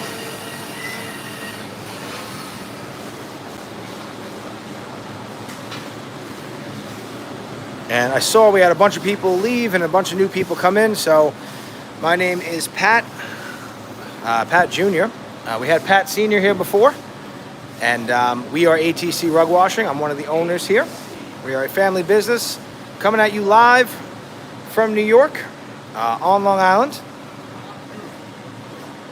Cammy, you definitely should call a professional to clean wall-to-wall wool carpeting. You are going to probably, more than likely, if you try to clean it at home, you're not really going to make it bleed or anything, but you are going to probably leave it too wet. Your whole house is going to stink like wet dog, and you might run into a mold and mildew situation. You should definitely hire a professional. The machines that you can rent sometimes at like a Home Depot, those rug doctors, we're actually going to do a video on that soon. We're going to rent one and put it up to the test, but they do work pretty well for wall-to-wall carpet. They don't really work well if you have pet urine on your carpet. John, not so much on Fridays, but randomly throughout the week. Yeah, we're constantly buying lunch. Nope. What? You scared the shit out of me, Aunt. He's right in there. He's so aggressive. I did. I was like, well, there it goes. Now this rug is in it's pretty poor structural. It looks really nice from the front. Well, outside of the mildew staining. But these rugs, a lot of times they're really not meant to last. So, like, we'll wash this rug this time for this customer, and it might be the last time we can actually wash it for them. Cammy, where are you from? What is a good store-bought carpet cleaner? Honestly, I don't really know. I've never bought one, but we are going to rent a couple and test them out. Cumberland County. I don't really know anybody in your area. I'm sorry. How do you clean shag rugs? Yes, Red Boy. Shag rugs, it's the same principles. They get washed. Yep. Who cares? That's not nice.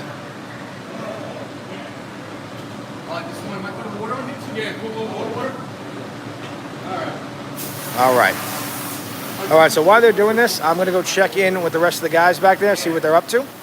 And I will be right back. But please ask any questions you have, and I will get to them as soon as I get back. And I'm going to try to put this in a way, and that makes sense for you guys.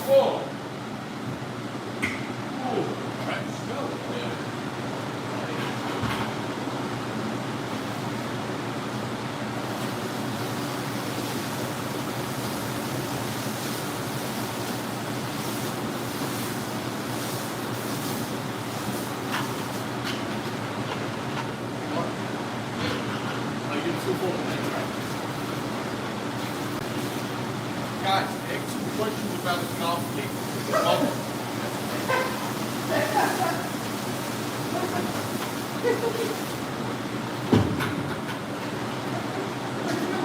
That's why I said that. That's why I went on the camera.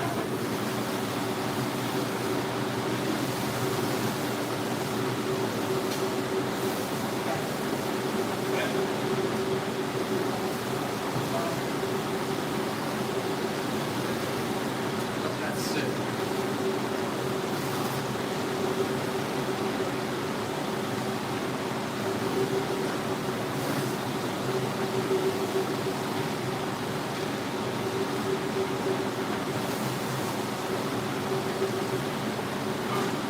That's it for a while too. So might as well let this one sit for 10, 15 minutes.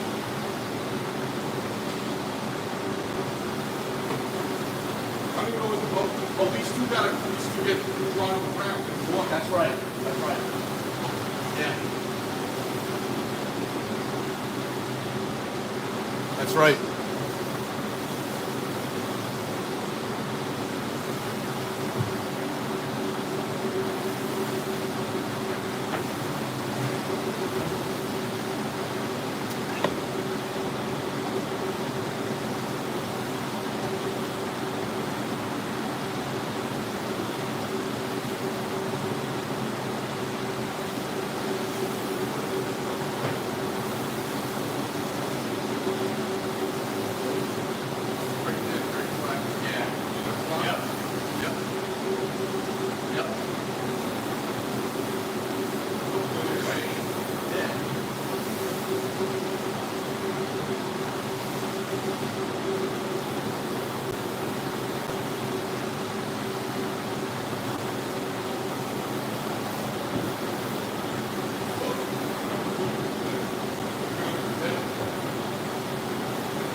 Oh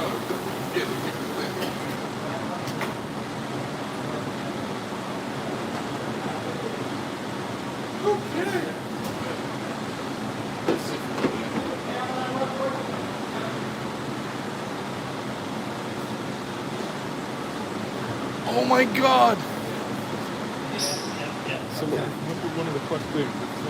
All right, I'm back, guys. Ooh, I smell that rug. Yeah. Can you clean a 9x12 Amish Brady rug? We can. The repair. No, just leave it. Yeah.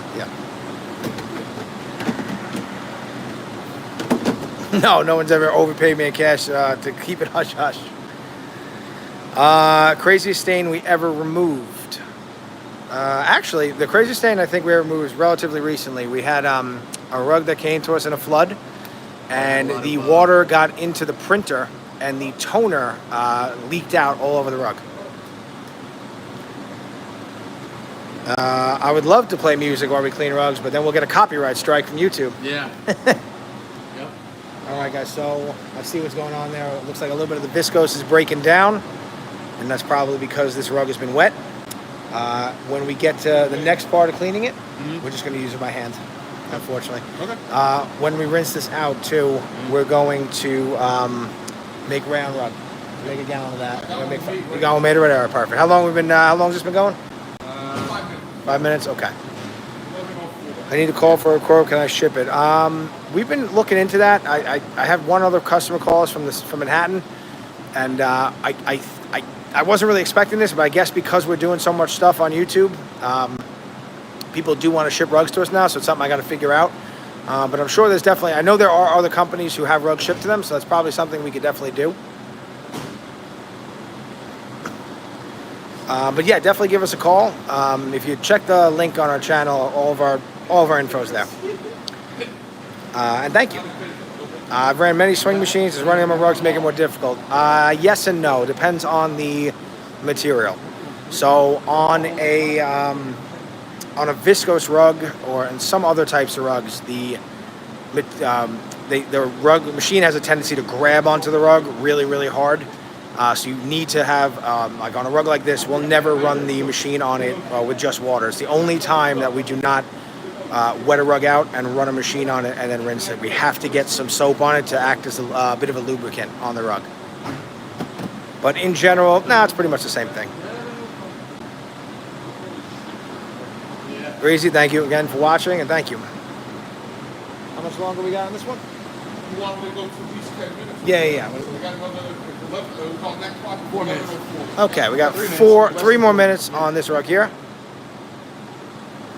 No, John, we've never cleaned a rug. Or nudist club. And again, if you guys, I see some people just tuning in, I'm going to go through my spiel here again. My name is Pat. I'm the guy behind the camera. You see me in a lot of our videos. I'm the guy with the beard. And actually, Joe's also the guy with the beard, but if you see me, this is me.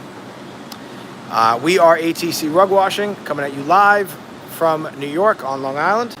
And we like to do these Q&A style. So if you have any questions or you want to let us know where you're from, any questions about business or the rug cleaning in general, any kind of cleaning, please ask away. I'm more than happy to answer. And right now we are waiting another 2 minutes to let our cleaning solution, our deodorizer, work in this rug. We are cleaning a tufted viscose rug. And this rug has a very strong mildew odor.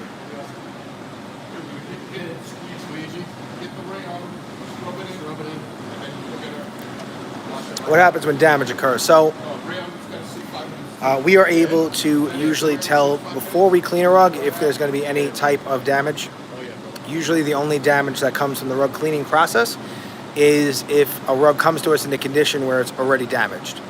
So every rug that comes in here gets well documented, it gets photographed, and then we call the customer if there's any issues that we find that they might not even know about before we actually clean the rug. And we will go through all of that with our customer and then make a choice on if we should still wash the rug or maybe we can do a different cleaning process. Well, we do not only wash rugs here for customers, we also can clean rugs with our truck mounted system. And we can also dry clean rugs or low moisture clean rugs. So this basically, or at the very least, we can just dust their rug. And all of the dirt, in 70% of the dirt found in rugs is actually dry soil. So our dusting process removes a ton of dirt. And sometimes on a damaged rug, just knocking that dirt out and then doing a more topical clean will make the rug look much better. All right, so we're gonna get back to this rug here now. Now, with this type of rug, if you're just tuning in, we are very limited in what we can do on the back of the rug. The back of the rug does not look like the front of the rug. So we are going to push out all of our deodorizing cleaning solution, and then we are going to now clean this rug with a product specifically designed for rayon rugs. And rayon is the category name for a bunch of different types of rugs, including viscose, which is what this rug here is.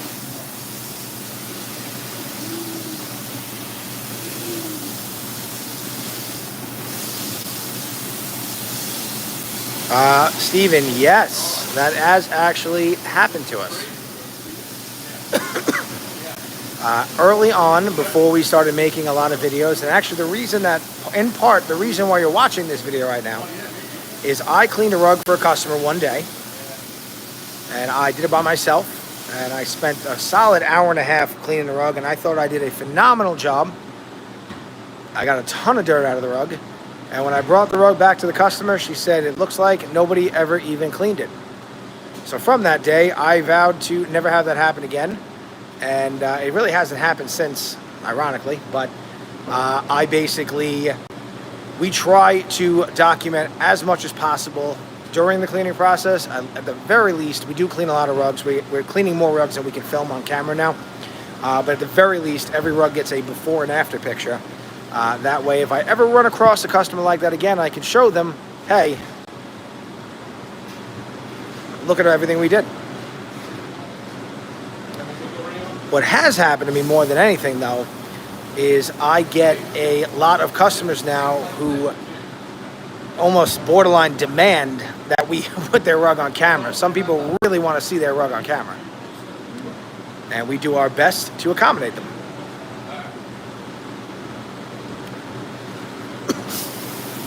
Jericho, the most expensive rug we've done, there were 2 rugs in particular, different homes at different times.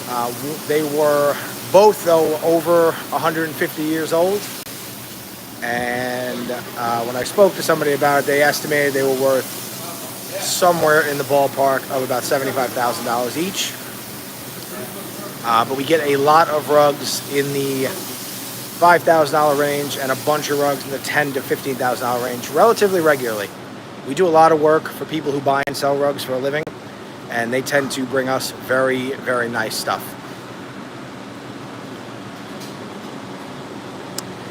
Do we have a particular vacuum for pets that I think works better than others? Yes, we do. We're actually going to try to do a couple of videos in general reviewing some products, and one of them will be vacuums. But my personal favorite for removing pet hair is, I don't remember the exact model, but Shark makes a pet hair vacuum that works phenomenal.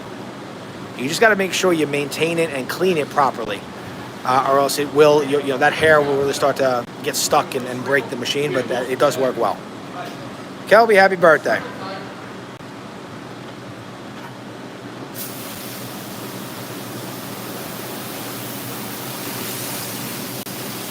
Now, outside of something that you would buy at home, we do use the CRB machine that we have a smaller one with different brushes. They're white brushes, and when we run them on certain rugs with no water, it pulls up all of the pet hair almost immediately. So when we run into a couple of rugs that have a ton of pet hair that we can't knock out with a regular vacuum, yes, we do have a way on a professional level to actually remove a lot of that hair. Joe actually does look like, somebody said you do a little bit. You look like Keanu Reeves in Ronin 47. You do, actually.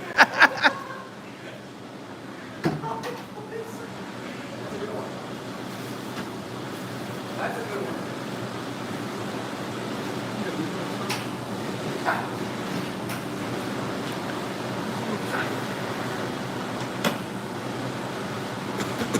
we're gonna put a little more on the front. All right, so what we're doing, we're putting down again, if you're just tuning in, we're putting down a viscose cleaning solution. Now what this does is allows the viscose fiber to not bond together. Viscose is an imitation silk.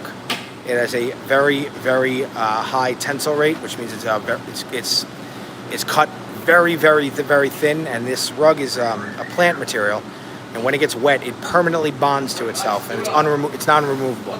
Actually, it really happens if you wet it a lot. It doesn't happen,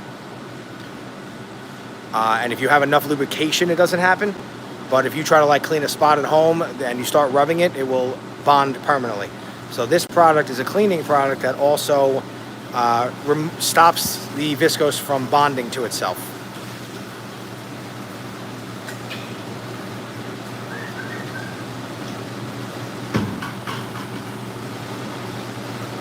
How many, do you mean how many rugs have you done off camera, I guess? We do, I don't even know, we do a lot. We do over, right now we're doing well over 100 rugs a week.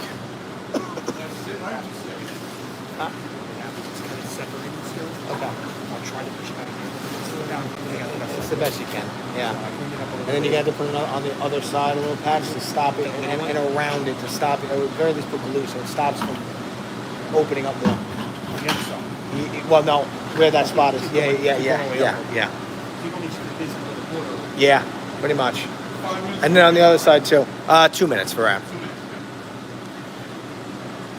All right, so now this rug here needs about 1 minute of dwell time. This is gonna be the last rug we clean on the live today. We've gone over 3 hours today, which is very high. I'm actually starting to lose my voice a little bit. And actually, so we'll get this one in the centrifuge, and then we have this one we're still working on over there. We'll kind of get to that too.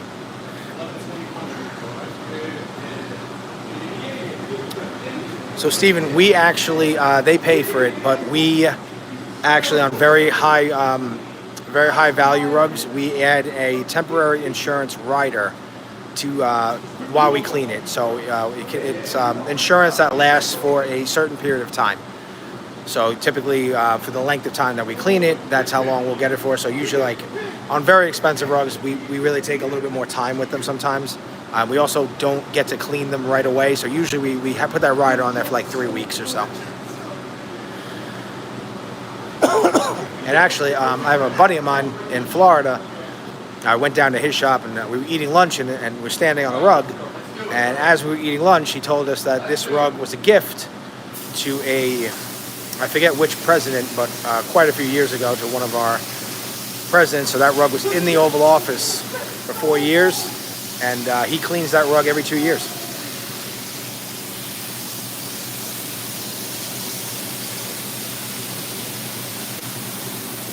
All right, so basically at this point, all we're doing now is just pushing out this cleaning solution. And then we are gonna get this rug in the centrifuge. And again, if you have any other questions for us, please ask. You guys have been great today. We have over 3 hours doing this live, and I feel like I've been talking the entire time answering questions, so I really thank everybody for watching and engaging with us. Stephen, all of our prices are by the square foot, so it's usually between $2.50 up to around $5 per square foot. Sometimes it could be a little bit more, and we do have a couple of added things that you can add to the rug. We do sell like different types of protectants for rugs and things like that.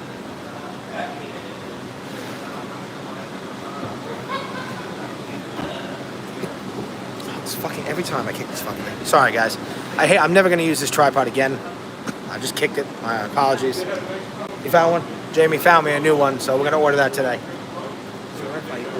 Come on. Get out of here. Get out of here. Yeah, that's fine. That's fine.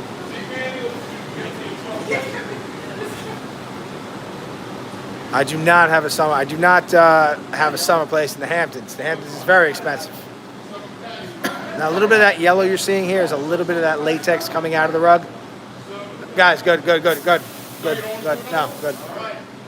want to get that spot. That's it. Just roll it up, put it in there. All right, let's do it. All right.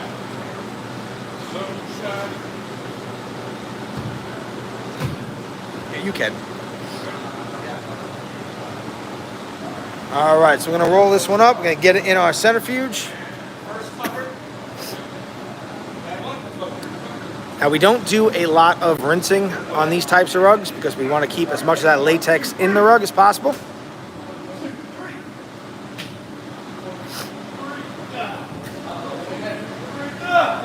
The centrifuge, our centrifuge is adjustable. It goes from 1,000 to 10,000 RPM. But we usually keep it we start the rugs off in the 3,000 RPM range. And we go up to about 8,000 on some rugs. We never really put it at 10,000, it's just not necessary. But we do have the option. Twisted, I'm glad we could help. And you can see, very heavy. And the other thing you can see on this rug is soaking wet and not a lot of water on the floor. These types of rugs hold a tremendous amount of water. And this rug is viscose. And viscose is a plant material, very similar to a combination of paper and cotton. And we all know cotton holds quite a bit of its weight in water. Go ahead, Joe, what were you asking? Yes. Yeah. While they're doing that, we are going to go back to this rug here. Front, right? It's the front. Just the front. Yes, Madeline, we will. I will show you this rug after we take it out.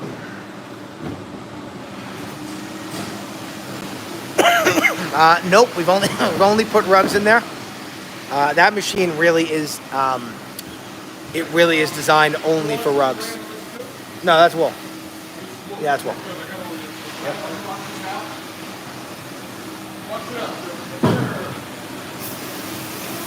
You're very welcome, Madeline. All right, so while that one is, Juan's going to start the spinning on that one in a minute. He's just, you don't really see this on our normal videos, but these rugs make a mess on the floor, so we got to clean up in between. But once he starts that and gets it out, I'll show you that rug, and then we'll kind of finish this one here. Now you can see on this one, there's a pretty big traffic pattern right here on the edge. And on these types of rugs, we talked about a little bit today, these tufted rugs. They are kind of made, they're very mass produced. And they do a lot to the materials. They chemically treat them a lot before they construct the rug. And it makes getting stains a little bit difficult out of them sometimes because they actually change. This is a wool rug here, but they've really changed the composition of the structure of the wool, especially the outer layers of the wool. And it makes it it allows stains to they feel softer and they feel nicer. But it makes stains and dirt and spills and stuff much more likely to pass through and actually get absorbed into the wool itself. Karen, is this available to watch replay after this live? Yes. As soon as we end this live, I will upload the live. And YouTube, though, this is a pretty long time we're going today. It's going to take YouTube a couple of hours.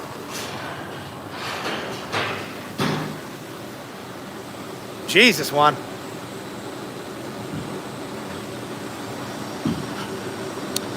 It takes a couple hours for YouTube to fully upload it in the highest definition. But yes, you will be able to watch this live in a couple hours as soon as we finish. It uploads right away. Do I have a favorite kind of rug to wash? Yes, Jojo, I do. I like washing regular, normal, good-looking, handmade wool rugs. They offer the least amount of problems when washing, and they tend to have the most dramatic before and after look to them. We should get Jamie a company smart car with the logo on it. Yes, I love that idea. What was that? She loves, we all love Ruggy. All right, so now that rug is spinning in the centrifuge. You can see in the distance there. A lot of that yellow there is a little bit of the latex that started to break down when we washed the rug. There's no urine in this rug. But again, relatively normal. And the main objective now is to just get the rug as dry as possible. And these rugs are the types of rugs that do not get the full dry in our centrifuge. When I tell you a range between 90 to 97% dry, these are the ones that only get about 90% dry. Temperature of the water while cleaning make a difference.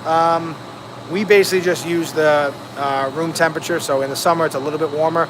Doesn't really make a difference. We don't want to use any kind of hot water because hot water can cause color to bleed.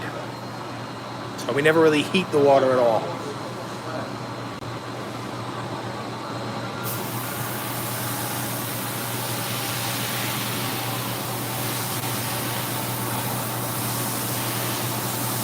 And if you guys are just tuning in, we're towards the end of the live here. Definitely stick around until we're finished. And we will be uploading this as soon as the live finishes. We'll be uploading it. It's a pretty long video, so it's going to take YouTube a couple hours to get it there. But it's definitely something you can watch later. We went over a ton of stuff today.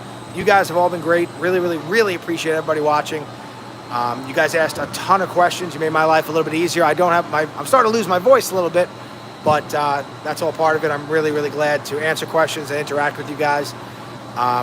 Again, our whole mission here with our company is to, and our YouTube channel in general, is to show how actual rug shops clean rugs for actual customers. We never make any kind of rug dirty on purpose. We don't go dumpster diving. Every rug you see in here, we clean. Right now, we're cleaning over 100 a week. They're all for actual customers. Stephen, yes, we are able to accommodate very oversized rugs. The biggest one I've ever put on my wash floor was almost 30 feet long. Those are a little bit tricky for us. We have to keep folding them and moving them around. But it's a lot of super oversized rugs that you see. Juan, kill the water and get it dry.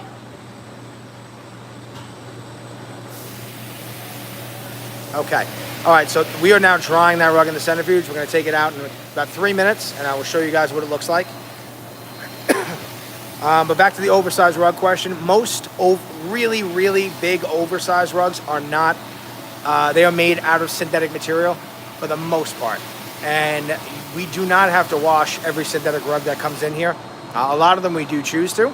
But if we had a very, very large oversized rug, we might elect to spend more time and clean it another way. How big is your company? The rug division part of our company, right now we have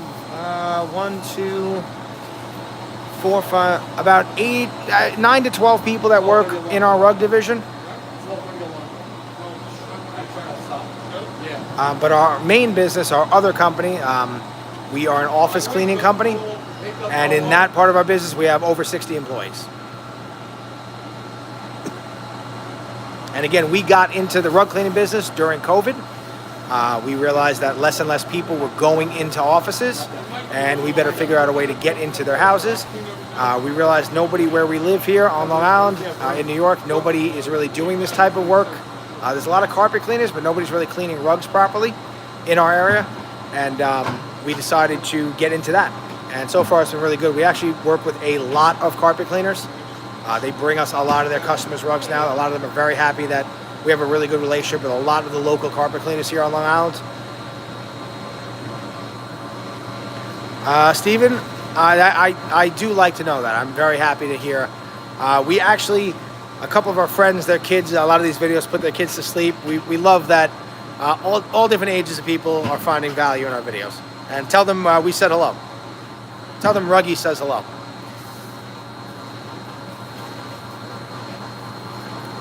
So I would imagine Vegas casinos clean their rugs with a low moisture cleaning method. There are ways to, and especially for commercial carpet, any kind of glue down carpet. A lot of wool. There's a lot of wool rugs in casinos because it's actually flame resistant. It's fire retardant actually. If you light a wool rug on fire, it will self-extinguish itself. So a lot of hotels, casinos, and movie theaters actually will use wool carpeting. They use a low moisture method, so they are able to clean an area of carpet, and that carpet is dry within 30 minutes to 1 hour. And by the time, if they do it correctly, if you do it where you pick up a little piece of the carpet, as they're walking on more carpet, their feet will be almost immediately dry.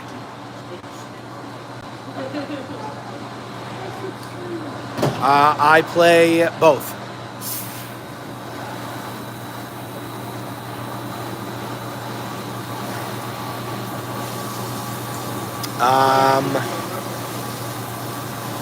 I'm at the age where I grew up with the craft beer wave, so I tend to drink a lot of better beers. But as a kid, I drank everything. Steven, thank you again for watching, and we'll catch you in the next one. All right, so that one in the centrifuge is about to come out. I could just see, and right now the guys are cleaning up here. I can just see a little bit of water still in there. Probably needs about another 30 seconds or so, then we'll shut it down. And if you've been sticking with us for the entire time we clean that rug, I fully expect that rug, as it dries, because it takes a little while to dry that rug, the viscose has a tendency to turn brown. That's probably going to happen to us. And this is a huge reason why carpet cleaners do not want to clean viscose in their customers' homes. They clean it in the home, it looks great, and then the next day they get calls, hey, my rug is all brown, what'd you do? And then they bring it to us to fix it. No, that's it. Yeah. Juan.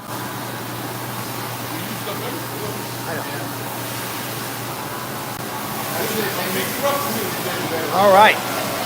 So today we're able to fill the rack now. Off camera, we had a couple other rugs that we cleaned. Jason was running our truck mount. He cleaned a couple of wool rugs for us. These are so good. I'm actually going to turn the, bear with me 1 second, guys. I'm going to turn the fans on.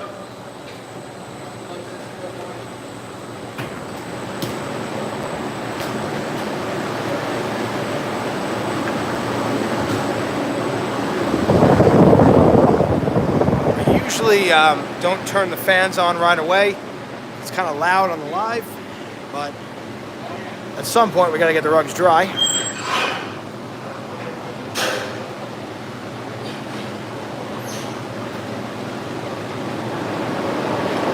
All right, so we cleaned a whole bunch of rugs here today live. We are getting another one of these drying racks, so we'll be able to go a little bit longer with our lives soon. And I'm gonna help Juan get this one out.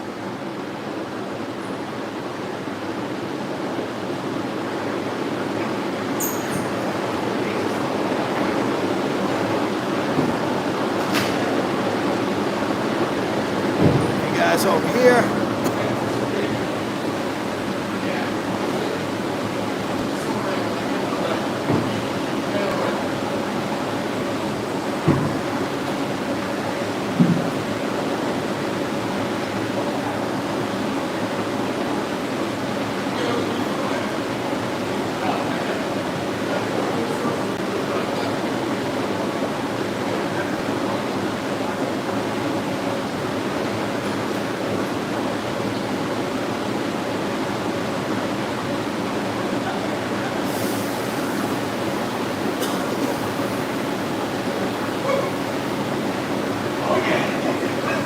Okay, so we are going to groom this rug now, and then we're going to turn it over and dry it upside down. Now, grooming, what we're doing is we're pushing the fibers back into place, because on a rug like this, if we don't do this, the rug will, when it dries, will get hard, and we will not be able to put them back into place. We'll have to wet the rug again.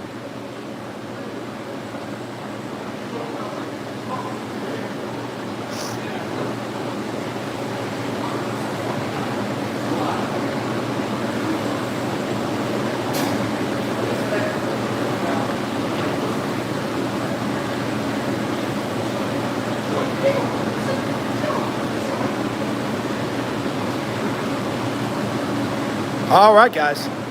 That is the end of today's live video. We really, really, again, appreciate everybody for watching.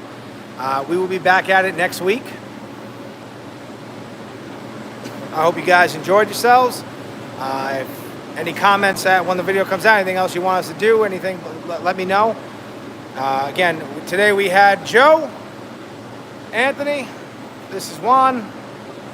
We had a couple other of our guys come in and out. I am Pat. Jesus, I hate this tripod. I am Pat. Again, really appreciate everybody watching. We are ATC Rug Washing. If anybody lives in the New York area, specifically Long Island or Queens, you ever need anything from us, don't hesitate. Talk dirty to us, and we'll see you guys in the next video. And again, thank you all very, very much.